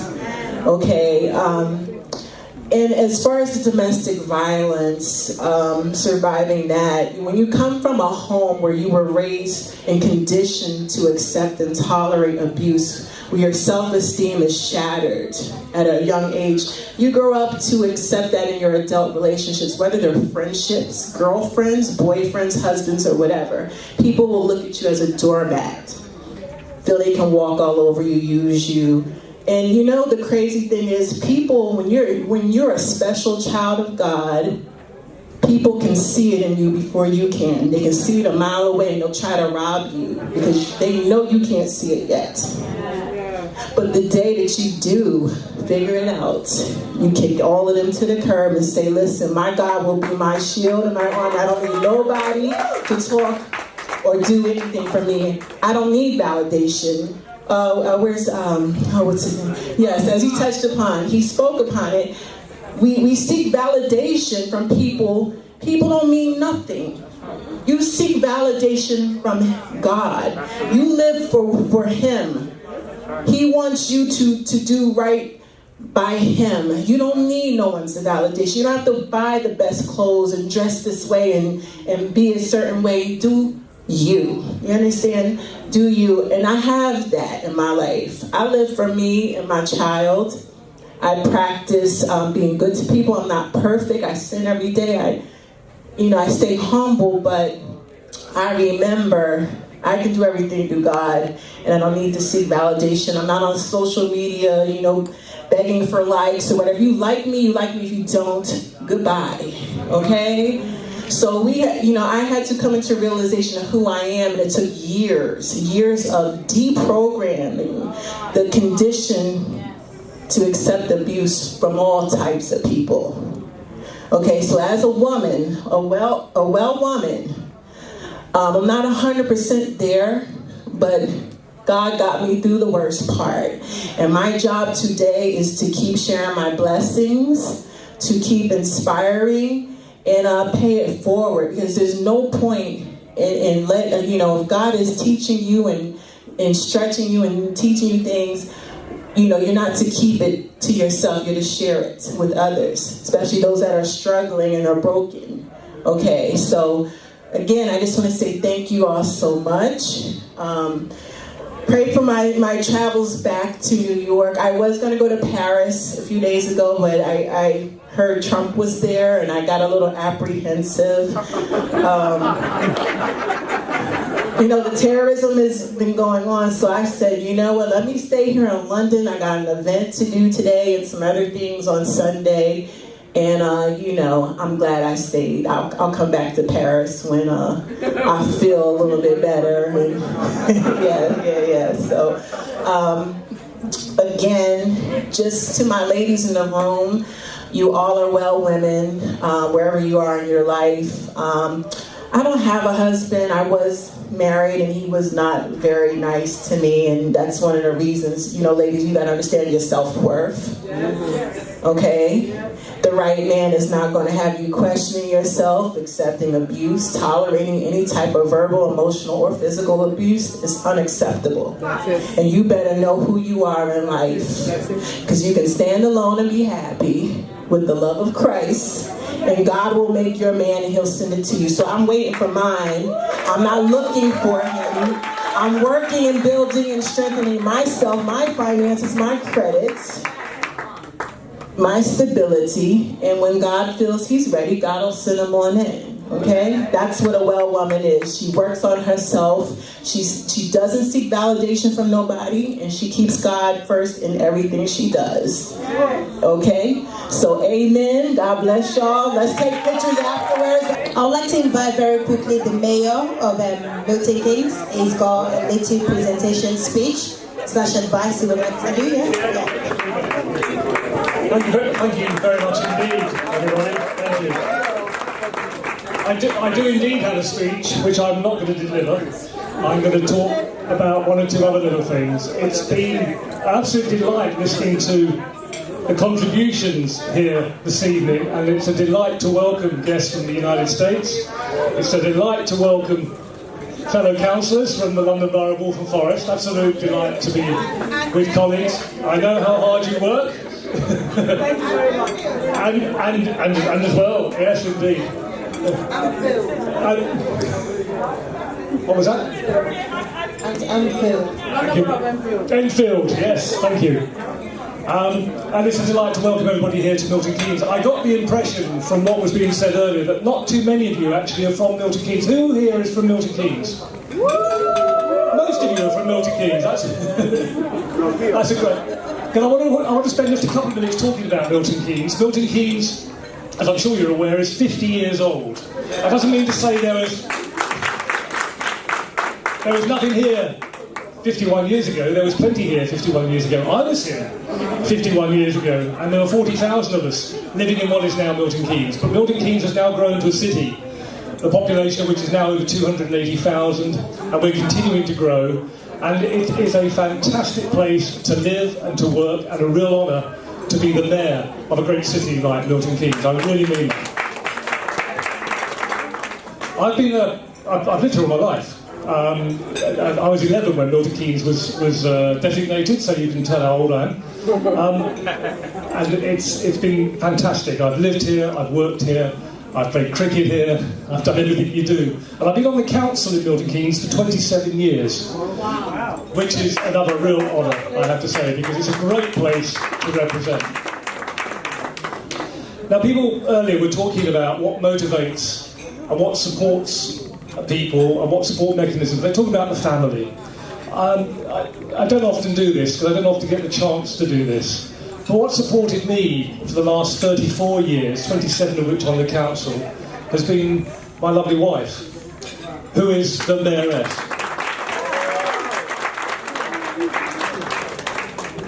Every man in this room who is happily married, which I'm sure is most of you, knows the value and the support system and the family support system that your wife provides for you, and Susan has always provided that for me. And I tell you, in politics, I'm going to upset the lady from Waltham Forest, I'm a Conservative councillor, but in politics, you do need that support system, because it's not all roses, and people do like to take the what's-it out of you on a very regular basis and come to you with all kinds of different concerns which you have to deal with. And if you didn't have that support system, you didn't have that rock at home, it wouldn't be possible to do it. In fact, it's in the genes, because my daughter, who is 32 and not here tonight, is also a councillor now, so it follows on in the family.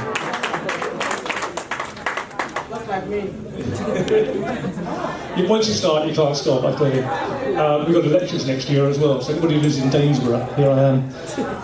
We heard earlier, this is a tough act to follow, I have to say, because that's the wrong choice of words, but I've heard fantastic presentation around dealing with depression, and I thought that was very, very powerful, some very wise words, really got me thinking. We then heard about foundation.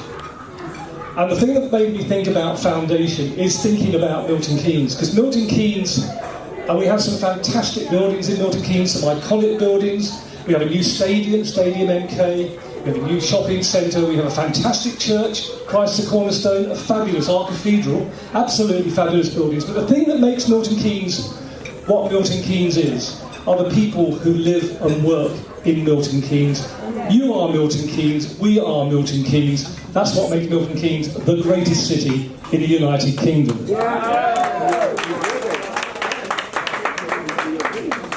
And the final thing, for those of you who are looking for something to do tonight, because Susan and I are going to have to go in a moment, one thing the mayor has to do, and you'll confirm this, you have to do about 4 or 5 gigs a day around different things. And we haven't finished, we've got one more to do tonight, because every year at this time we have something called the Midnight Moo.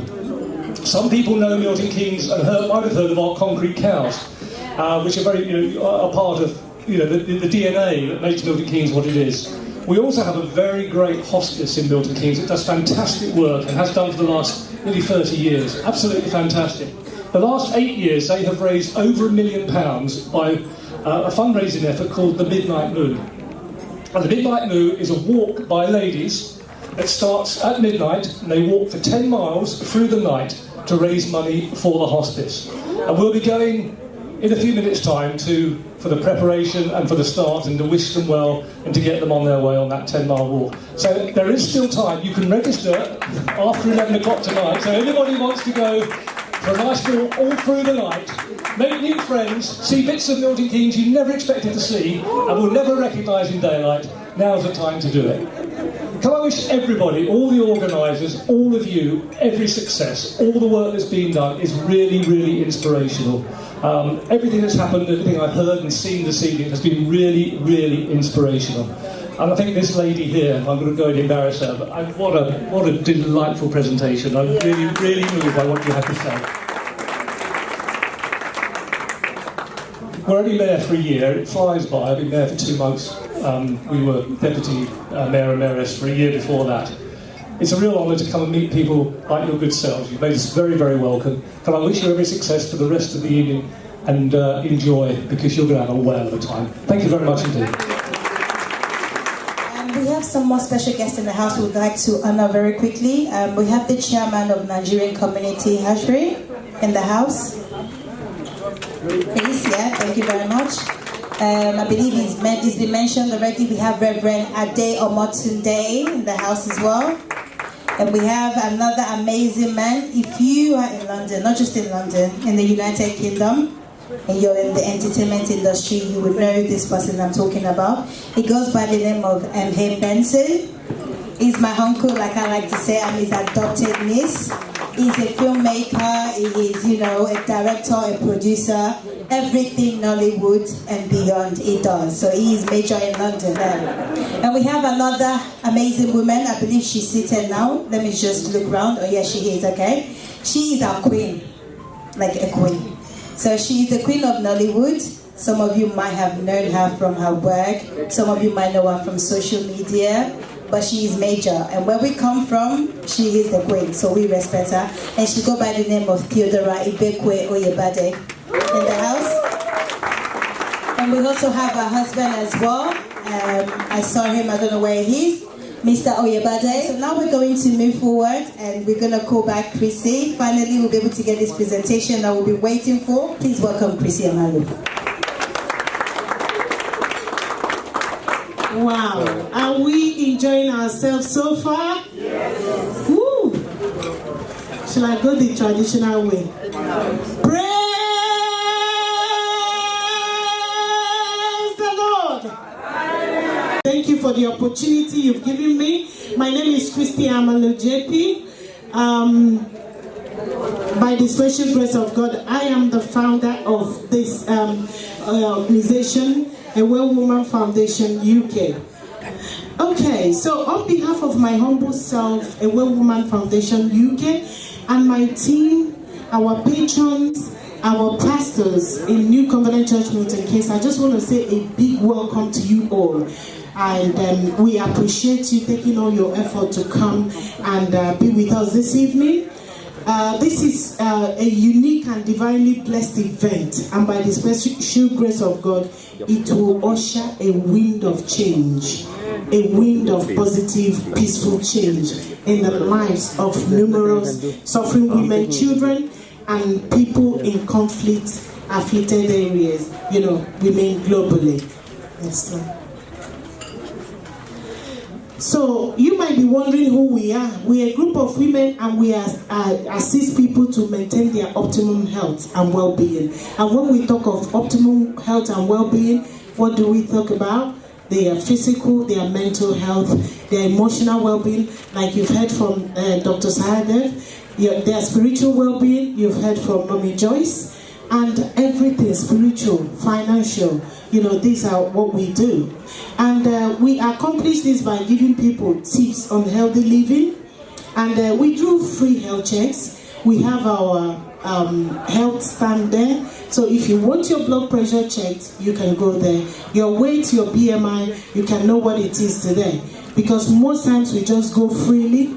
These are things that you can do to save lives, but people don't know. So we are here to offer those services, and it's free of charge. And also we assist people to identify debilitating diseases and illnesses, because some people might be carrying diabetes inside them, but they don't know. They might be carrying hypertension inside them, they don't know. These are things we help you to bring out, and when you find out, you go and seek adequate treatment, because otherwise something that needs to have been nipped at the bud might cause a big problem in the future, and we don't want anybody to disappear from their position suddenly. So, we started our annual conference since 2013, and this is our 5th year. Wow. So next slide, please. So, the Word of God that we read and we digest said, do not despise the days of little beginning. This was our initial years in 2013, when we used to go around the street of Milton Keynes evangelizing, asking people to come to our conference, telling them what we do, offering them these free services. This is part of it.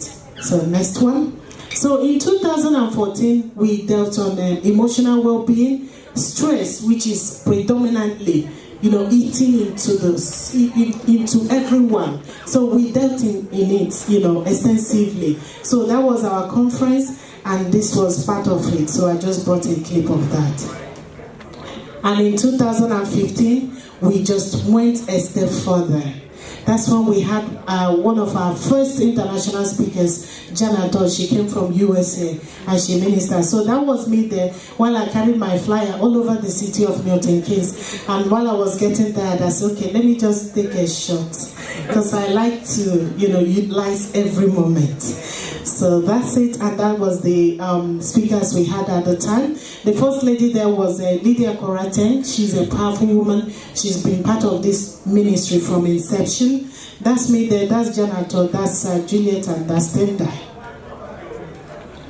And last year we had an amazing man that is in our midst here today, Dr. Saad Swan. He's one of our speakers. That's our flyer for last year, and then that's a clip of what happened last year. And by the special grace of God, we are here today. And what do we stand for? A well woman.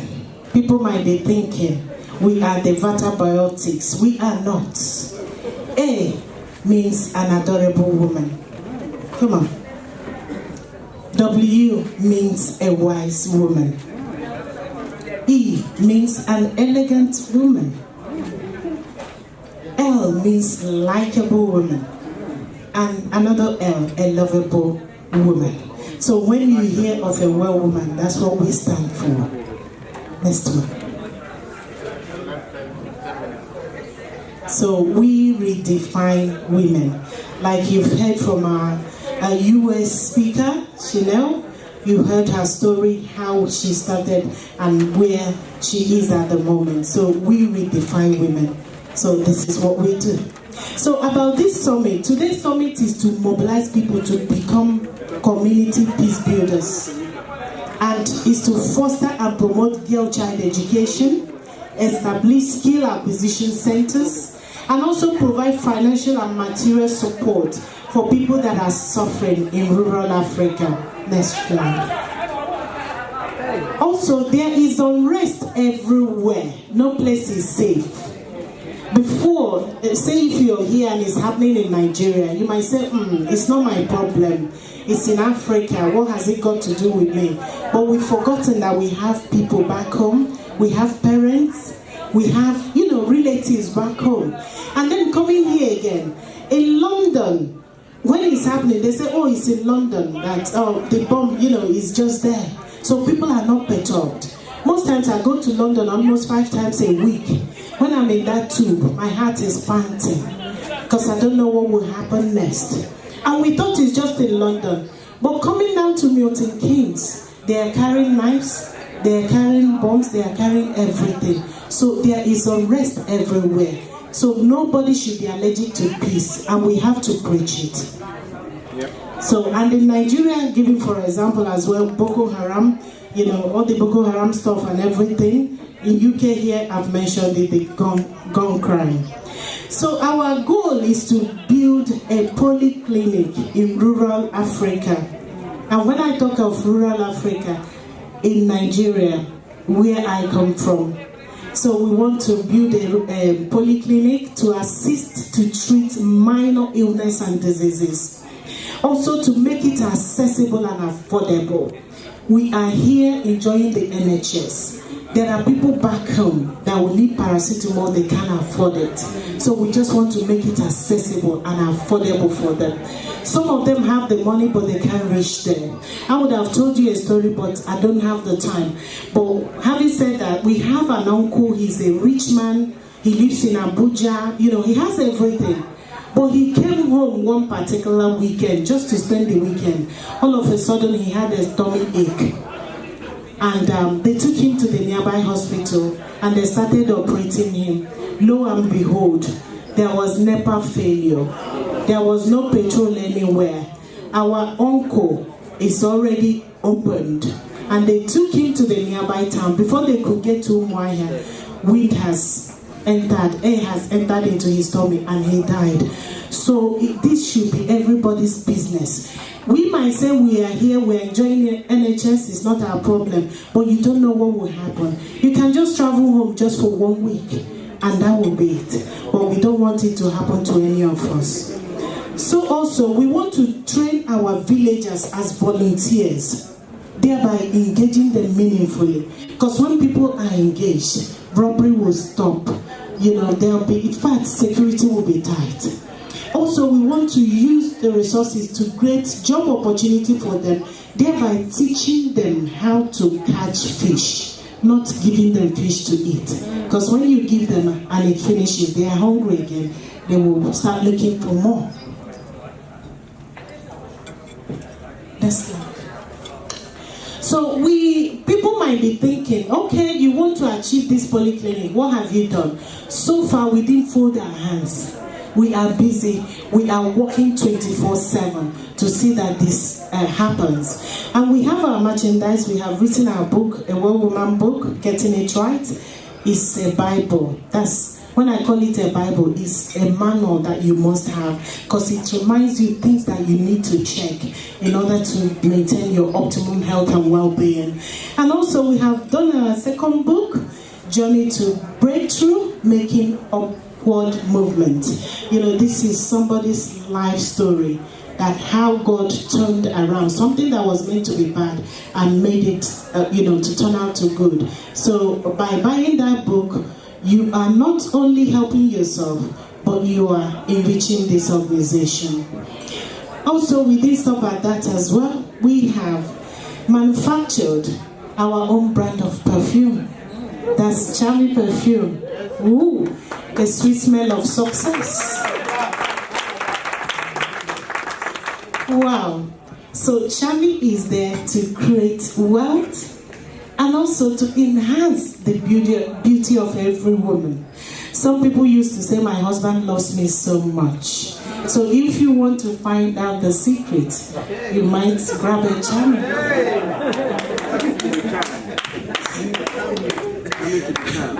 And please support us.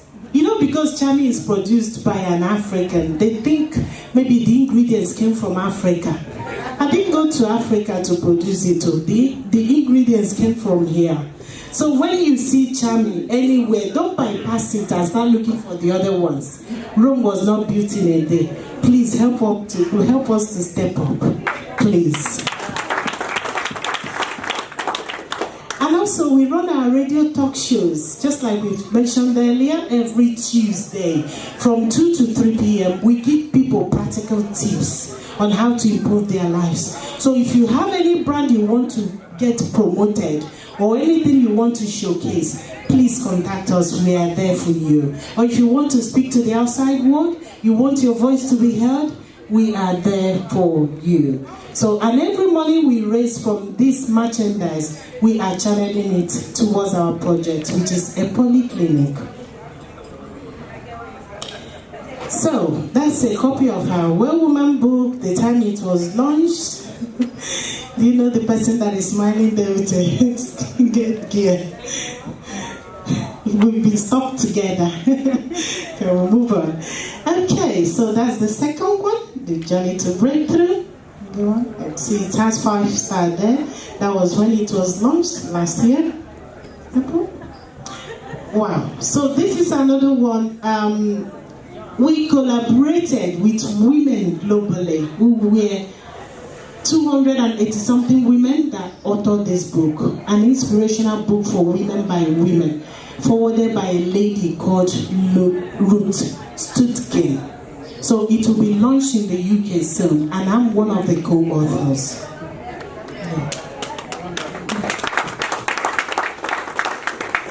So that's our Chami there, the Chami original when he came, and then our Chami repackaged. And this also get us an award of the Best Product Developer of the Year 2016. And for the benefit of those that are my friends on Facebook, every Tuesday you see me flagging this all over the place. Sometimes I have a guest on the show. Sometimes it's only me. Some WhatsApp groups, most times, they are tired of seeing me. That's why I said the chairman of the Esri community, he can't take me off his group anymore because now he knows what I'm doing. God bless you, Mr. Dayo. So this is our radio talk show. So please, whenever you see, there's a link there, www.londonhotradio.com. Please click on the link. We have,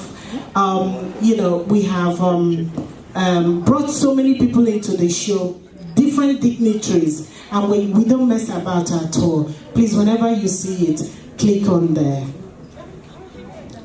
Okay, so today, who is it for? What are we doing? We are doing a fundraising. And each year when we are doing our conference, we normally target people we want to help. So we have this church in Pakistan. They're a branch of New Covenant Church, but they're in Pakistan, in the very heart of, the Muslims, and I know what they are going through. So here they are even virtually hiding. They are sitting down right on the floor. So we just want to raise a little fund today to assist them. This is their building. This is the pastor's wife, which is Margaret Nasser, and her husband, Andrew. So they are in constant link with us, and they have asked us for help. So we just want to see, even if it's a plastic chair, we're able to provide for them. At least we are sitting in cozy environments. There are people that are still sitting on the floor to listen to the word of God. And then when we talk about the project we are doing, the polyclinic, if you look at those pictures, you will see me right at the back with the Reverend Father and the community group back in Africa. So they say, Christy, I'm by you.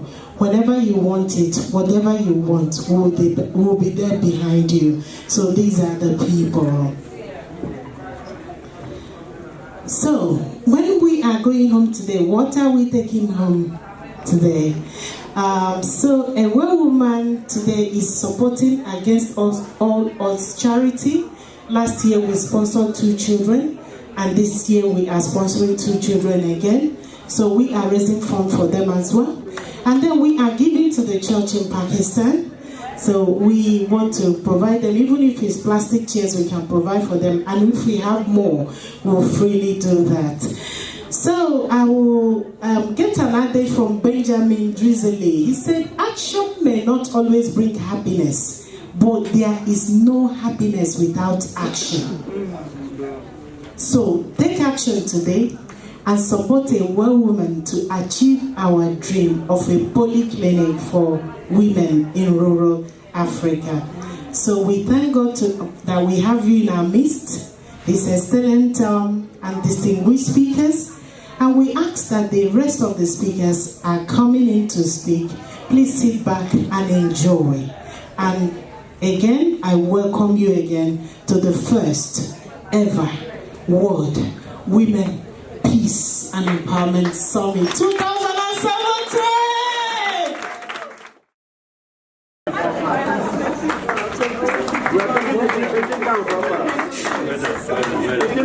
Thank you very much. Thank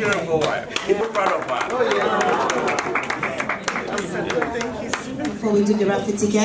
And before we do that, I would like to introduce the team. Hello, can we have Sister Amina? Amina Idowu, please, can you come in here? Mrs. Lydia Kurateng. Betty Kumi. Please, clap for these wonderful ladies. Clap for them. Even as Lydia is coming out, she's just a phenomenal woman. From day one, she has bought into this vision. She works so tirelessly. And when she stands by you, it's like you're standing with 10 women. God bless you, ma. I respect you, ma. Yeah, and this is Betty Kumi. That's Amina. Why we introduce the team, a well-woman team, I will just need some people here to decorate the team. I will have the mayor, the mayoress, the two mayors at the back, our Lord Mayor. Hey, we are so blessed with mayors. Woo. Sir Benson, Return of the Dawn. God bless you, sir. Okay, so we have, where's our member?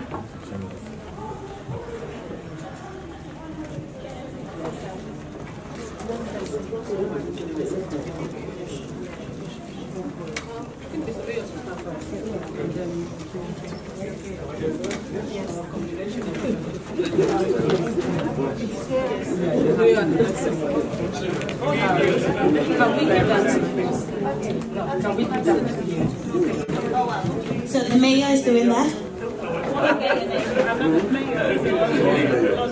Lord Mayor, okay, cool. Let me try and get away from this. Okay, I'm going to sit over here. So we have the mayor of Milton Keynes and his wife, and then Lord Mayor to do this.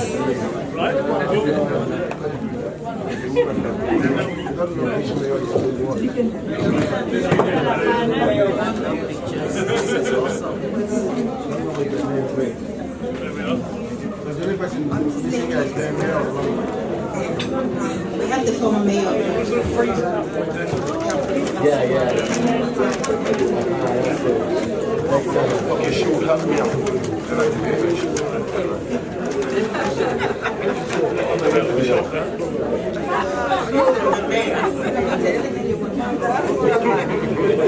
Don't worry, I'm going to give her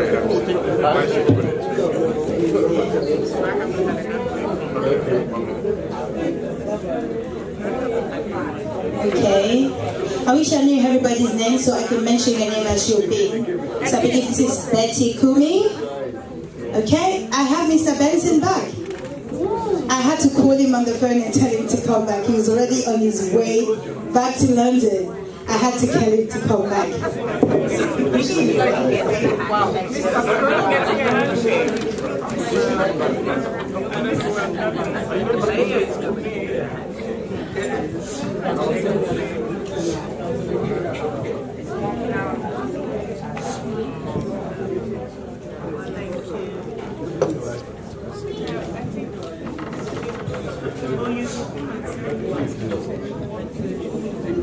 Now, and we still have some speakers that need to speak tonight. Okay. So we have to actually get back to the program.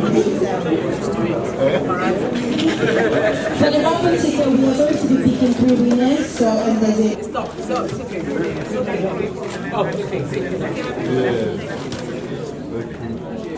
Okay, so I believe we have 3 more. She has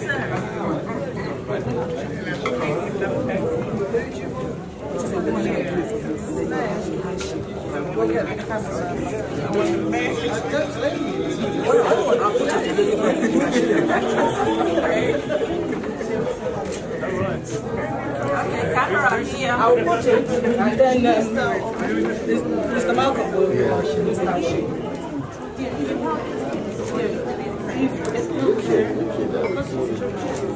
I'm next. Right. Excuse me, sir. Yeah. You keep closing your eyes. Good, it's okay now. Okay. There's still one more. Okay, so is that everyone? No.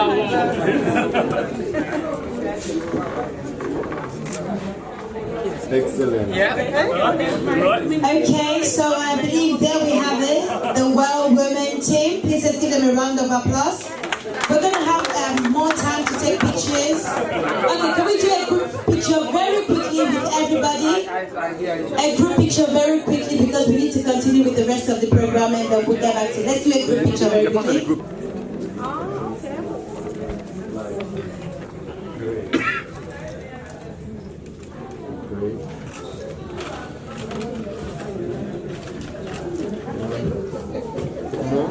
Smile, everyone. Yeah, great. Excellent. Well done. Thank you. Thank you, everyone. All right, thank you so much. Now, and we still have some speakers that need to speak tonight. So we have to literally get back. Miss Oxford Cup 2017. We have Laura Johnson, and she's going to come very quickly. Just want to quickly introduce myself a little bit more. Basically, my name is Laura. I am officially Miss Oxfordshire Cup 2017. I'm also a plus-size model. So I'm just going to talk today a little bit about what I've been through, the journey that I'm on, and my mission in terms of where I'm taking my title and what I'm going to be doing with it. So essentially, what is empowerment? Where does it come from? And well, that kind of depends on who you are. As a child, I was told by my mum, kind of, you can be anyone that you want to be, you can be anything that you want to be. However, as I grew up, I found that the sky was the limit, and that I could be who I wanted to be, providing that I chose from a specific list of jobs and roles, essentially. Traditionally, women, especially women like me, have been pigeonholed into believing that our aspirations are limited to being homemakers, being mothers, teachers, nurses, and to succeed one must dress and act in a certain manner. Being plus size, that list was even smaller, just like the dress selection in some of the high street stores. But I wanted to break the mould. I wanted to be more than what I was told that I could be. I grew up in a world where I was told that everyone was equal, but in actual fact I witnessed women having to fight for empowerment, fight to be accepted and respected for who they are.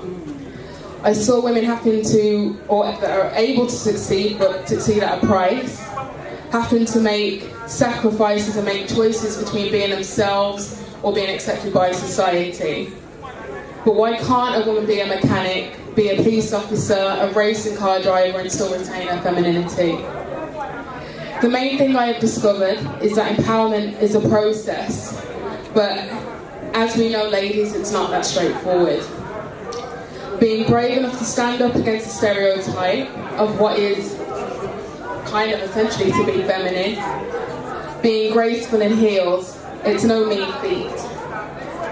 But to discover the real you, a journey where you not only battle the constraints of society, but also battle your own self-doubt and self-esteem.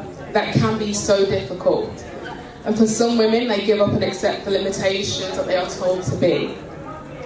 But like a beautiful flower, you must give the space and encouragement to grow and find the real you in a vast sea of images and categorization that society finds as acceptable forms of beauty. As a woman personally from a mixed race background, I've always found myself struggled between two identities. Growing up, I did try to conform to social norms and try to fit into preset categories that defined black women, white women, or in actual general, just women totally. A journey of self-discovery where I felt isolated, as I never fitted perfectly into pigeonholes, and it's a shame that we now live in a world where if you don't fit into convention, then you're considered as strange and unattractive. I was once told that I was too fat to go to fashion college, and I believed it. Why? Because I saw fashion as an industry for size 4 models, and I believed that I was beautiful or worthy enough to be in the same room as wannabe fashion designers. But I had a style that was me. It defined who I was, and I was happy. But due to seeing what society deemed as beautiful, I disregarded my style and tried to follow something that was not me. I was told to lose weight, to lighten or darken my skin, that short curly hair was not attractive. And all that did was cause me to doubt myself and even hate myself in some instances. I wanted to break that ideal that I had constructed, but I was held back by fear. Fear of failure, fear of ridicule, fear of not being accepted. I shifted my creativity, my passions, my dreams. As a child, I always wanted to be a model. I loved fashion and designing my own clothes, but society told me that was never going to happen. I was not a size 4, I wasn't 5'11", and I wasn't a supermodel. I was upset that I was born the way I was, and kind of forgot who I truly was. But I should have questioned why a size 22 woman could not be a model or a fashion designer, instead of beating myself up for not being born the right shape or height. Then I was encouraged to enter the Miss British Beauty Curve plus size pageant. Well, when I say encouraged, more like kicking and screaming by Mr. over here. And that was more for the fact that I didn't believe that I was worthy to be in any form of pageant, let alone be a model. But empowerment is as much as saying to someone that any limitations are in your own way, and saying yes to getting out of your comfort zone and striving to be the best person you can be. So I did what my body told me not to do, and I entered and found that I was not out of place, and my confidence began to grow.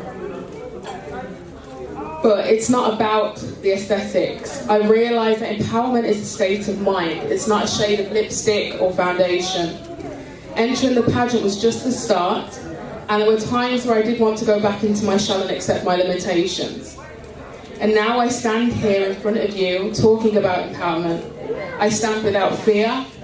I stand without fear of rejection. I stand, more importantly, with self-belief in myself and every single one of you in the room. My mission is to break the mould, kick down the barriers, and empower young girls, teenagers, and women alike. Offer support, encouragement, build confidence, and give guidance. All of the things that I lacked when I was becoming a woman. I'm fortunate to have a good support network in the form of my partner, my family, my friends. Not all women do. So the struggle with the burden of society and their views upon women, and to not have a support network, is quite difficult. Over the next few months, I will be campaigning, advocating, and looking to change the way the fashion industry thinks and does things, and the way us women feel about the industry. So today I make a promise, not only to myself, but to you, all the girls and women across the country, that I will spread peace, love, empowerment, and the message of self-belief, and that anything is possible. I'll be doing that in the form of quite a few different campaigns that's going to be launched in the next few months. Not only with the pageant itself, but also with quite a large group of girls in London. If anyone is interested, then please feel free to contact me.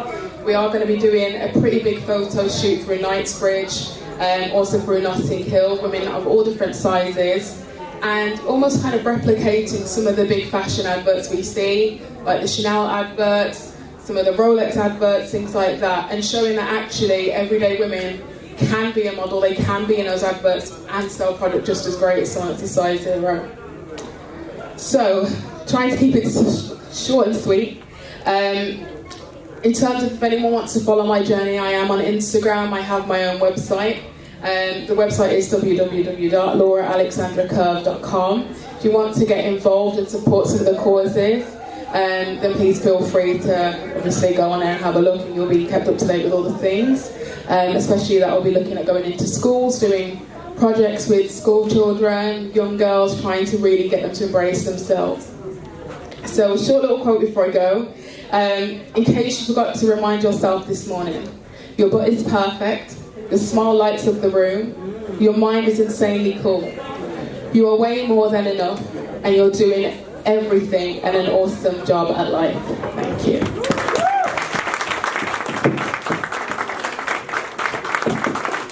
Thank you very much, Laura.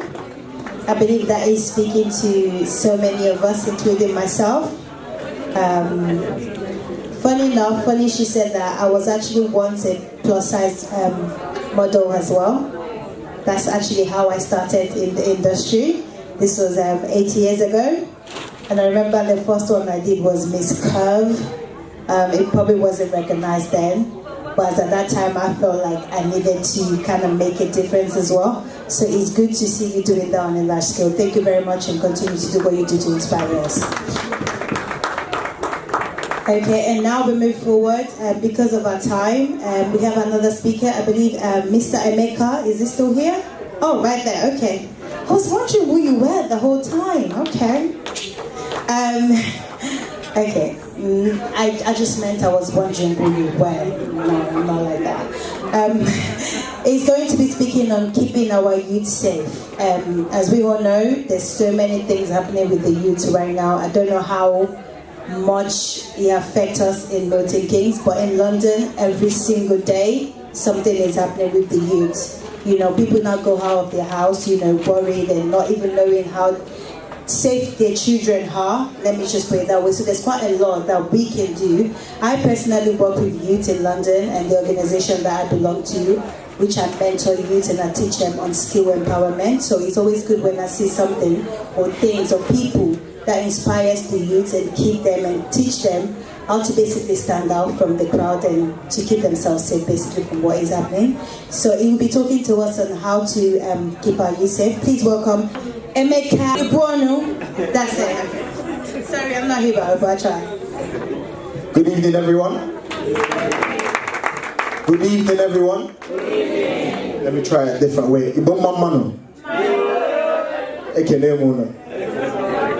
Okay, thank you for having me. It's a privilege to be here.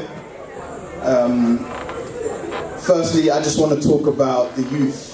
I feel like I'm in the business of choices. I grew up in East London, in Hackney, and firstly, everything I'm going to say ties into peace, ties into women, and how it all plays a part in my life and the path that I'm currently on right now. So many different occasions I can stand here and I can tell you about so many different times my life could have been taken growing up in East London and my parents had no idea of what was happening on the streets. And it's the same type of worry that I have for my younger brother now who's 16, and it's a whole different culture and a mindset that's happening at this point in time. And so for the last 3-4 years, I haven't been a big brother, I've just been pretty much like a parent to him, to understand and to make sure that he stays safe. Because I understand fully what's happening on the streets, and the probing that my mom might do is not deep enough because I understand what's happening. So when he gives her an answer and she calls me on the phone and I say, you know, you need to ask him this question, you need to ask him that question, and then the truth starts to come out.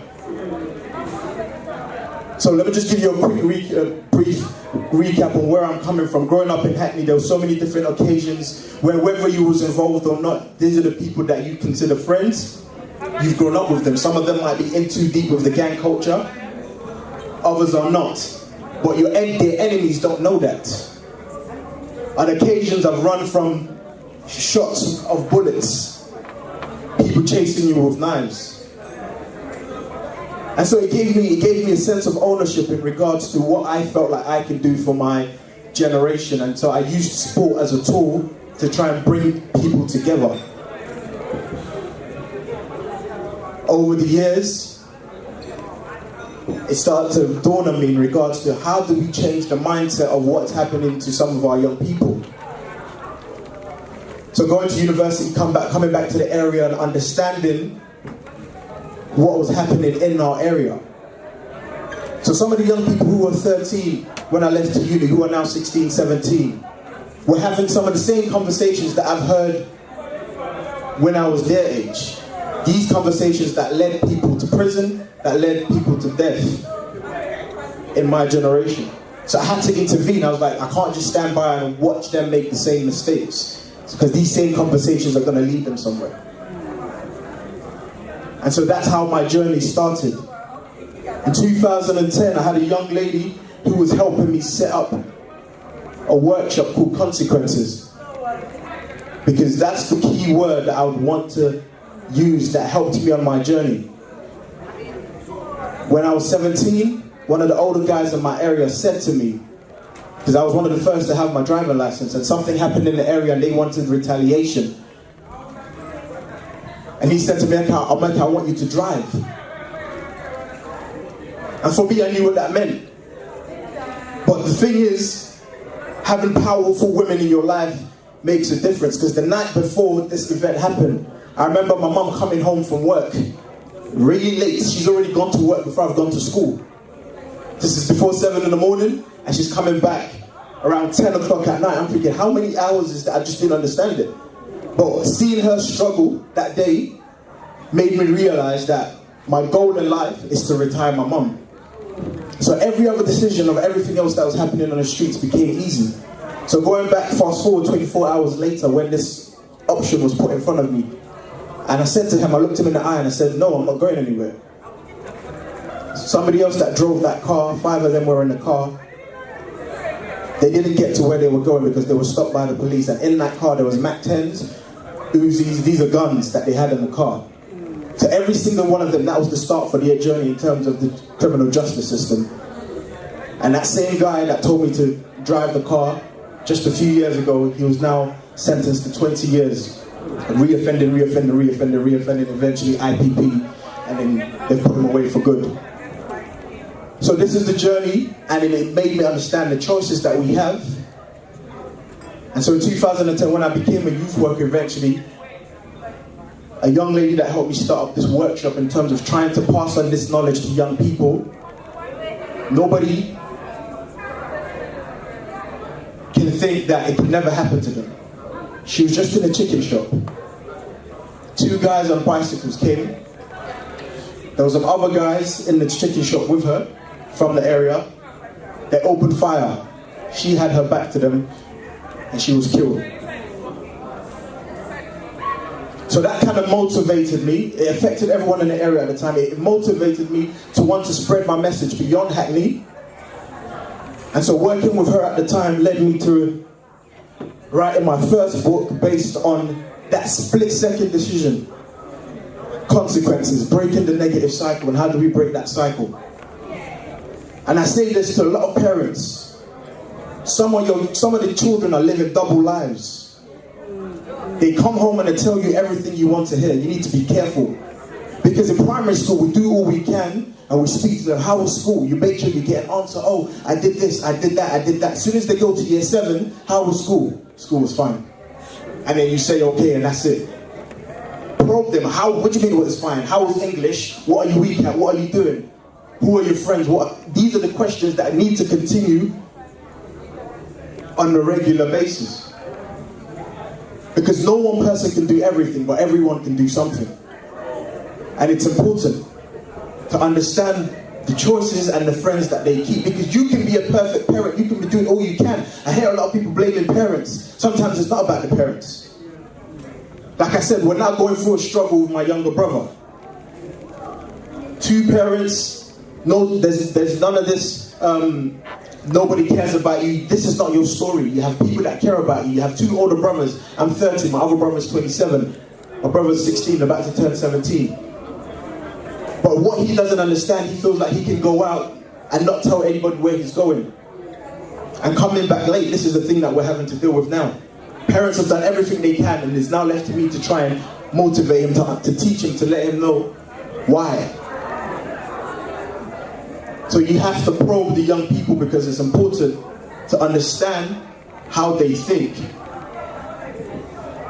Because there's so, especially in London right now, there's so many things happening. And all the values that you've instilled in your children, and this is one thing that's wrong in regards to people cling on to what they have done. You need to understand that not everybody's doing that outside. And then the people that are not doing it outside now might influence your children. Because peer pressure was one of the most powerful things in adolescence. No matter how good a parent you think you are, once it comes to peer pressure, it gets to the stage that they're more likely to listen to what their friends are doing than what you had to say for the last 15 years. And it's just as simple as that. So we need to be careful, and we need to be engaged on a regular basis with our young people. So fast forward, moving on, and for me it was all about how do I now share my knowledge with parents, with young people, and one of the skills that I have is being able to write and share my story. So this first book was a non-fiction book. And then I moved on, and this is my second book, and it's called Ambitions of the Deprived, and it's the story of 4 young boys from Hackney telling a story from a different perspective about young boys who want to succeed in life, but then where they're from plays a part. Social inequality is one of the biggest things in the Western world, and how it affects young people. So that's what this book was about. And moving on to women, and how this story of my journey in making the right choices at the right time, because not everybody is that lucky. And I can only say that because I have powerful women in my life. Starting with my mother and seeing all the sacrifices that she's done. And some of the youth workers I've had in my life who are women that have always said, America, you can do this, you can be successful. And not just saying it by words, but actually implementing things to help me move forward. So after writing these 2 books has now elevated me to being able to be credible, to speak around the UK, North America, Berlin, and spreading my message far beyond that I ever could possible. And in 2012, I'll leave you with this, I was invited to Holloway Women's Prison to give a talk. Majority of my work is always centered around young men. So for the first time, I actually felt nervous about speaking. What do I say? Because normally my message is about choices, making the right choices to avoid ending up in prison, to avoid ending up dead. So what do I say to women who've already made some of these life choices that's ended them in prison?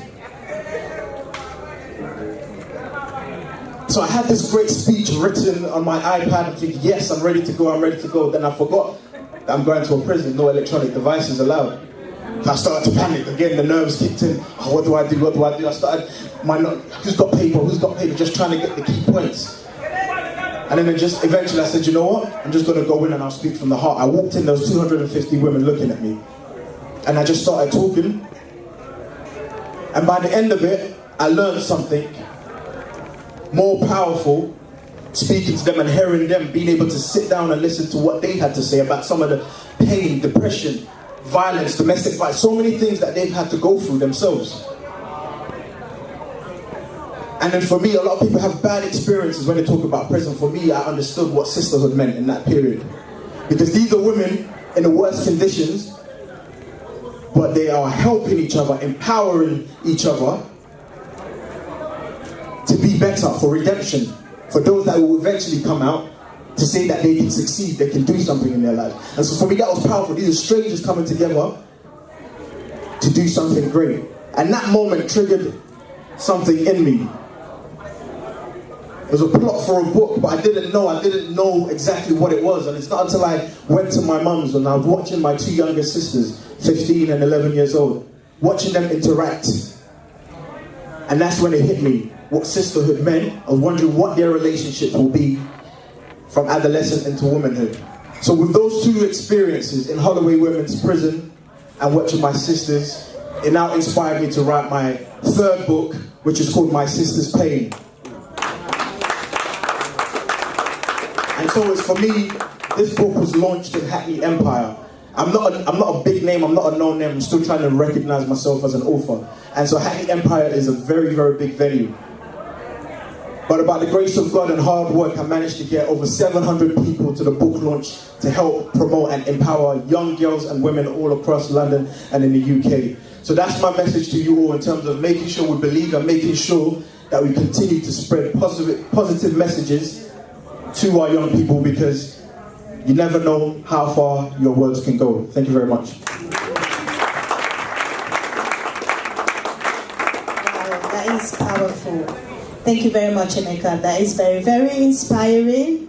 And I feel like that's a message that we all need to take back, especially for those of us that have kids. Like, that's something that we can take back and really, put back in our life and see how we can do better. Because like he said, it takes a nation, right, to even raise one kid. They don't even have to be your kid for you to be affected by it. It could be your brother's son, your niece, just anyone that is close to you that you can see. So we can all make a change. Thank you very much. Once again, please give it up for Emeka. Okay, now we're going to have a comedy dance by a man that goes, President of Laughter Republic, President Obonjo. Is he here? Is he ready? President Obonjo.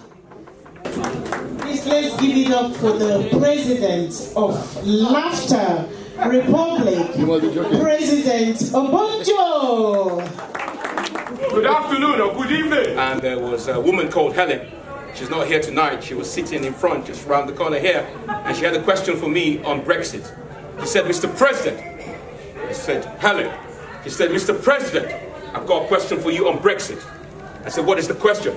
She said, why are you lot always taking our jobs? I said, Helen, what do you do for a living? She said, she's a foot massage therapist. I said, what does that entail? She said, massaging people's feet.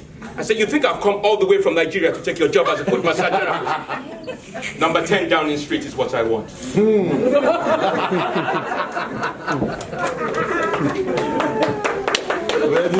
you very much.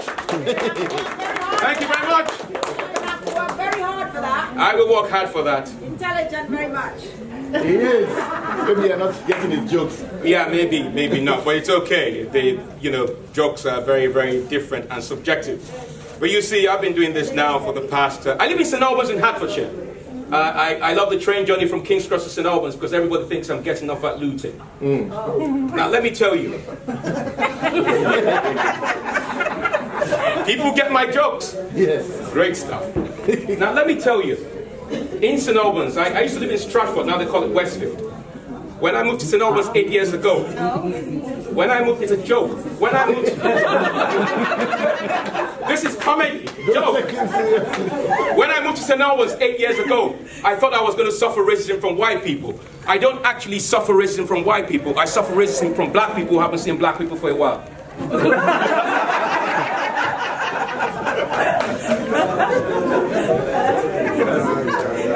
Thank you. You have done well. Thank you. One more. I want to talk about Trump. Now, let me tell you. I used to be one of the funniest dictators in the world until Donald Trump came into the scene. Let me tell you, Donald Trump is just like an African dictator. Let me tell you why. During the elections, he said the elections were going to be rigged. That's what African dictators say. Number 2, he said he was going to put his opponent in jail. That is what African dictators do. And number 3, he has appointed his family members into the American government. That is what African dictators do. Thank you very much. Wow, that's really good. Before he goes, like we have a national anthem in every republic. Yes, okay. So Laughter Republic has a national anthem, and I'm going to sing it now with President Obonjo. No, actually, they all have to stand up and sing it with me. I'm your new leader. Come on, get up. All of you. All of you, get up. You won't forget me. Okay.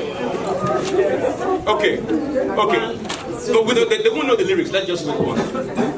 It's a duty that we hold in Laughter Republic to be happy, and to make other people laugh. Start singing.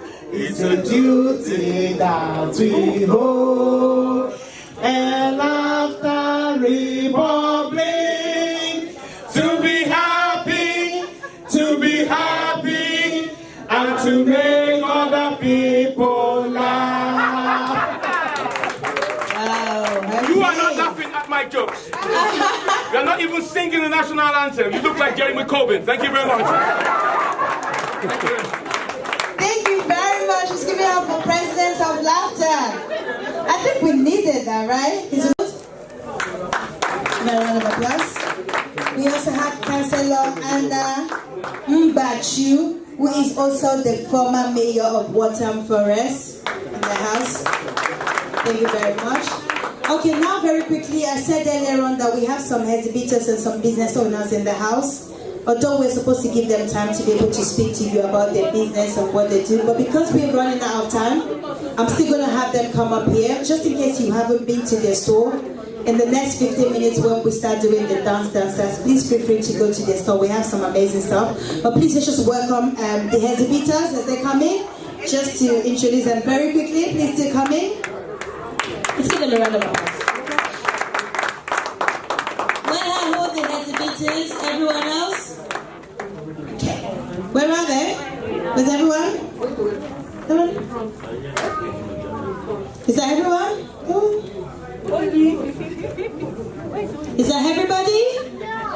This your shoe is nice. If you know you're thank exhibitor, you. you have your product displayed tonight.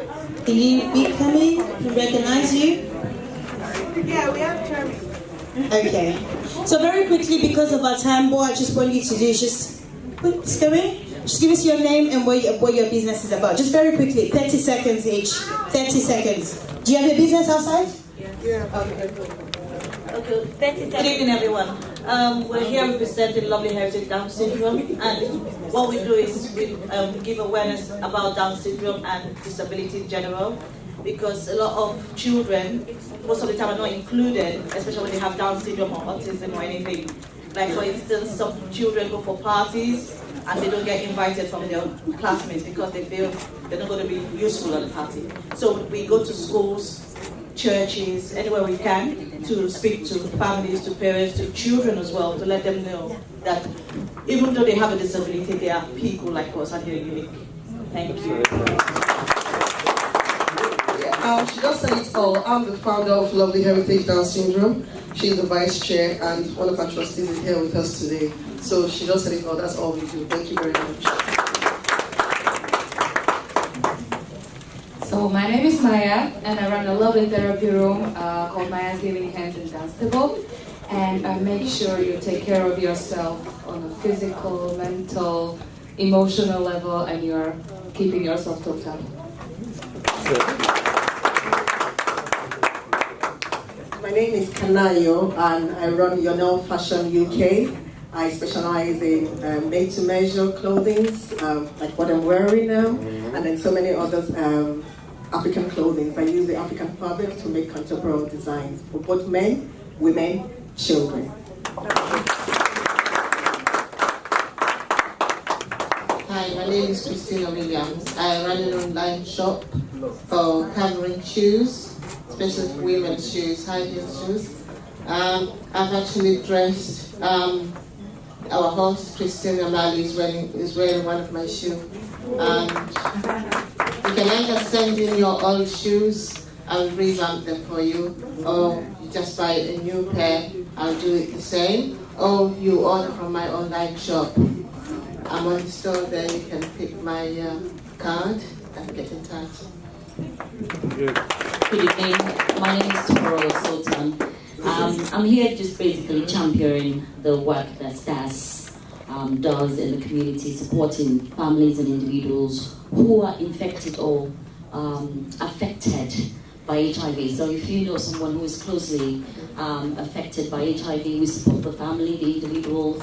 People don't have to die anymore. I mean, there is a lot, medication keeps people living, but obviously if you don't talk about it, if you don't know what services are out there, then we know what's going to happen. So we're just here tonight to raise awareness and yeah.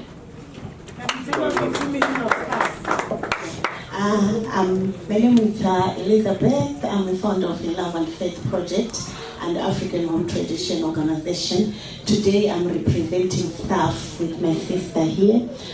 We are here to encourage people to do testing. We're talking about HIV testing because lots of people don't know that they are HIV positive until maybe they are very ill. So prevention is better than cure. We want people to know the truth, and the truth will set them free. So you can contact STAS, as my sister here have explained. STAS is here in Milton Keynes. Then they can help you and support you. Today we have this testing kit. If anyone wants to do the testing, it's just a minute. You can test and you can know, and you don't need to be afraid because you have support. People are still living positive and people are not dying anymore. Thank you. She asked what the meaning of STAS is. It's Shekinah Tama Support Services, which is a Swahili. It's a Swahili name, which basically means living hope. So we're offering hope. Good evening, ladies and gentlemen. My name is Frances. I run a business called Party Mix. I'm into decorations for any events, weddings, kids' birthdays. I even decorated the hall, as you can see. And also, thank you. I also do kids' party bags. Feel free to come to my store there, pick up a card, and call me if you have any events to cover. Thank you. Hi, Hi all, my name is Beautiful Rose. So I'm from Ibibela Kidney Organization Charity. Ibibela is a charity that was born out of a true life experience of the founder who passed through the same illness, and God saved her life, and she said to God, if you save me, I'm gonna work for you. And she took it upon herself to help whoever that have similar ailments. And we have been going all over, creating awareness on kidney diseases, its failure and its prevention. Ibibela is based in Milton Keynes. Our vision is to raise awareness, and we have as you can see the flyer in my hand, we have a program coming up on the 29th of this month. Where we invite specialists from the various fields, especially kidney specialists, to come and give us lectures and create awareness and teach people on how to take good care of their kidney and the causes of kidney failure, their prevention, and how we look after ourselves and live a healthier life. Like the celebrant today, Sister Christy, she was the one that taught us last time and how to, the causes of it and the effect of it, she knows about it. And so we also invite so many specialists and the consultants from teaching us. This month we are able to have one consultant from Teaching Hotspot coming up to this month to come and give us a lecture on teach us on how to prevent kidney diseases and how to look after our kidney. And also we create awareness on the kidney donation and donation of organ. Yeah, darling, just want to tell something. We create awareness on the organ donation. Like in African setup, we find it difficult to donate organ to save life. But in the Ibibela Kidney Organization, we create awareness on the importance of donating kidney to save life. Because whoever you save in life will never forget you. Thank you very much. If you want to know more about it, please speak to your house. Thank you. Good evening. My name is Abimbola Adebayo. I run a cleaning company, and recently we launched our own cleaning tool. It's called Nuit from Clean It. Nuit is a word in Nigeria. In Yoruba means clean, and it's our own products. Also, like I said, we run a cleaning company in Milton Keynes here. What we tend to do, we tend to look after busy working mothers or families. If you have a very busy lifestyle and you want your home clean, we are the one to call. If you want a carpet clean, give us a call. The cleaning towel is a pack of 3. It's £3. I'll be waiting for all of you at the stand. Thank you very much. My name is Charity Maria.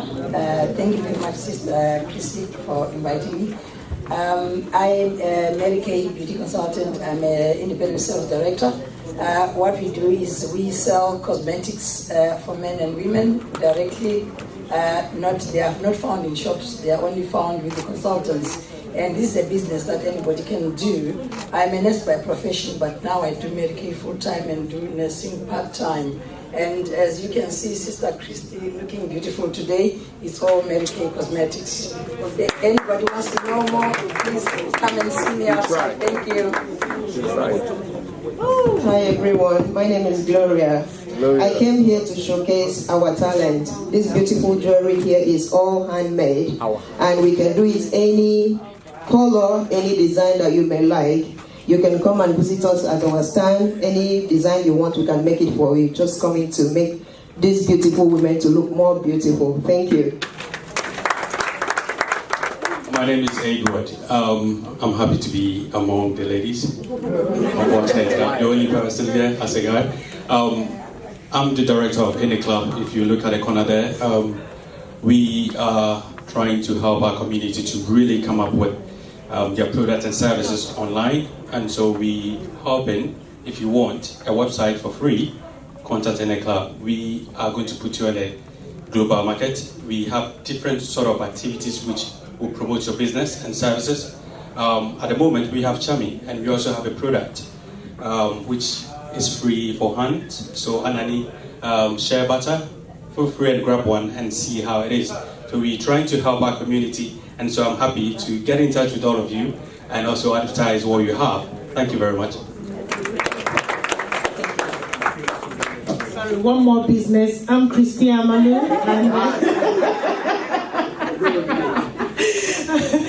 I'm an author. I've written a book, A Well Woman. Please, when you're going, pick a copy. It's going for £5. And then Journey to Breakthrough is going for £10. And also, we've got Chami here. For the benefit of being here today, you can get a bottle of 10 mils of Chami for £15.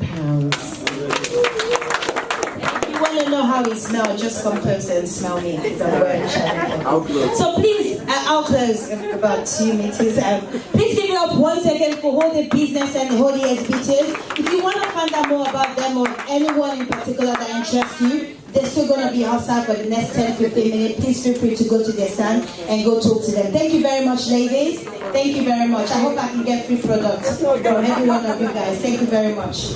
Just be told very quickly, we still have to give some award to the patrons. Okay, the award, yeah? Please, we just want to honor some people that have been with us, have supported us in this journey. They are our patrons. And also, at this event, we were meant to have given some Global Pillars of Peace Award, but unfortunately, the organization that collaborated with us, due to an unforeseen circumstances, they couldn't be here today. So hopefully, before the year runs out, we'll keep you posted with anything that might happen, because some people amongst us here need to be honored. But having said that, please, we just want to show appreciation to our patrons. We want to call on. We want to call on Her Royal Majesty Queen Theodora Ibekwe Oyebade.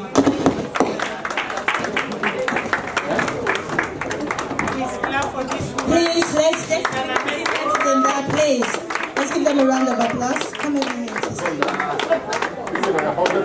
here. Number one is this one. Okay, we have another person in the house, but he wouldn't know. This would be like a shocker to him. He's been very fervent, he's been diligent, he has followed us all the way through. Most times he releases his wife, despite the fact that they have, a lot to do. There was a time he had to travel to America, and the wife joined him the next day. So, just because of the well woman. So we just want to honor Mr. Abraham Korateng as our patron. You can see the shock on his face. He clearly wasn't expecting that. Yes, sir, you deserve it. Please come up here. Please, let's encourage him. Give him a round of applause. Thank you very much.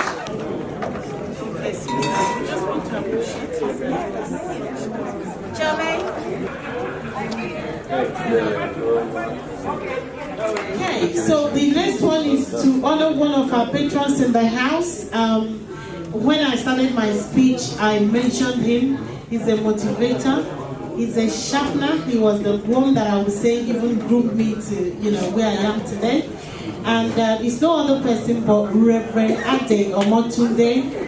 So I think he's not here. I'm going to get his associate pastor to come and receive this on his behalf. And that's the Ambassador Pastor Bernard Amale. On behalf of him, please. Excellent. Okay, thank you very much. Very quickly. Sorry, we have another of our patrons, but she wasn't able to be here. She developed a bad back, and it's no other person but Dr. Karen Johnson. Karen Johnson. So we appreciate you. We're going to send you a word through. God bless you. Okay, we're going to have a music. So DJ, can we have some music? This one as well, when you do it, I'll bring it.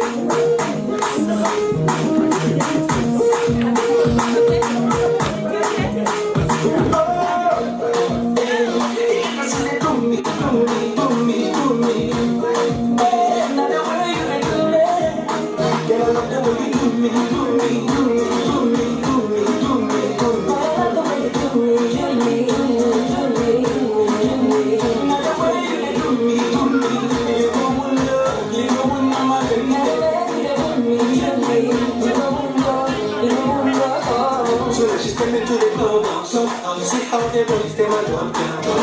And all the ladies just they holla say, them no know say what I do. If you know say you think I'm easy, make you know they come, This not a song for the dancer. The way you move your body, get it be like something. You know say what I do. Now the way they do the things you do, you be like say you get close for me and you. Put it on you, put it on me. What a man can do, the woman can do so. If you do me, I do you. Man, no go best up on my dance floor. Man, no go best touch me, I touch you. Man, no go best say, man, no go best say, man, no go best say. Man, no go best step on my dance floor. Man, no go best say, man, no go best say. So make you give it to me, give it to me. So make you give it to me some more. So make you give it to me, like the way you do me. So make you give it to me some more. So make you do me.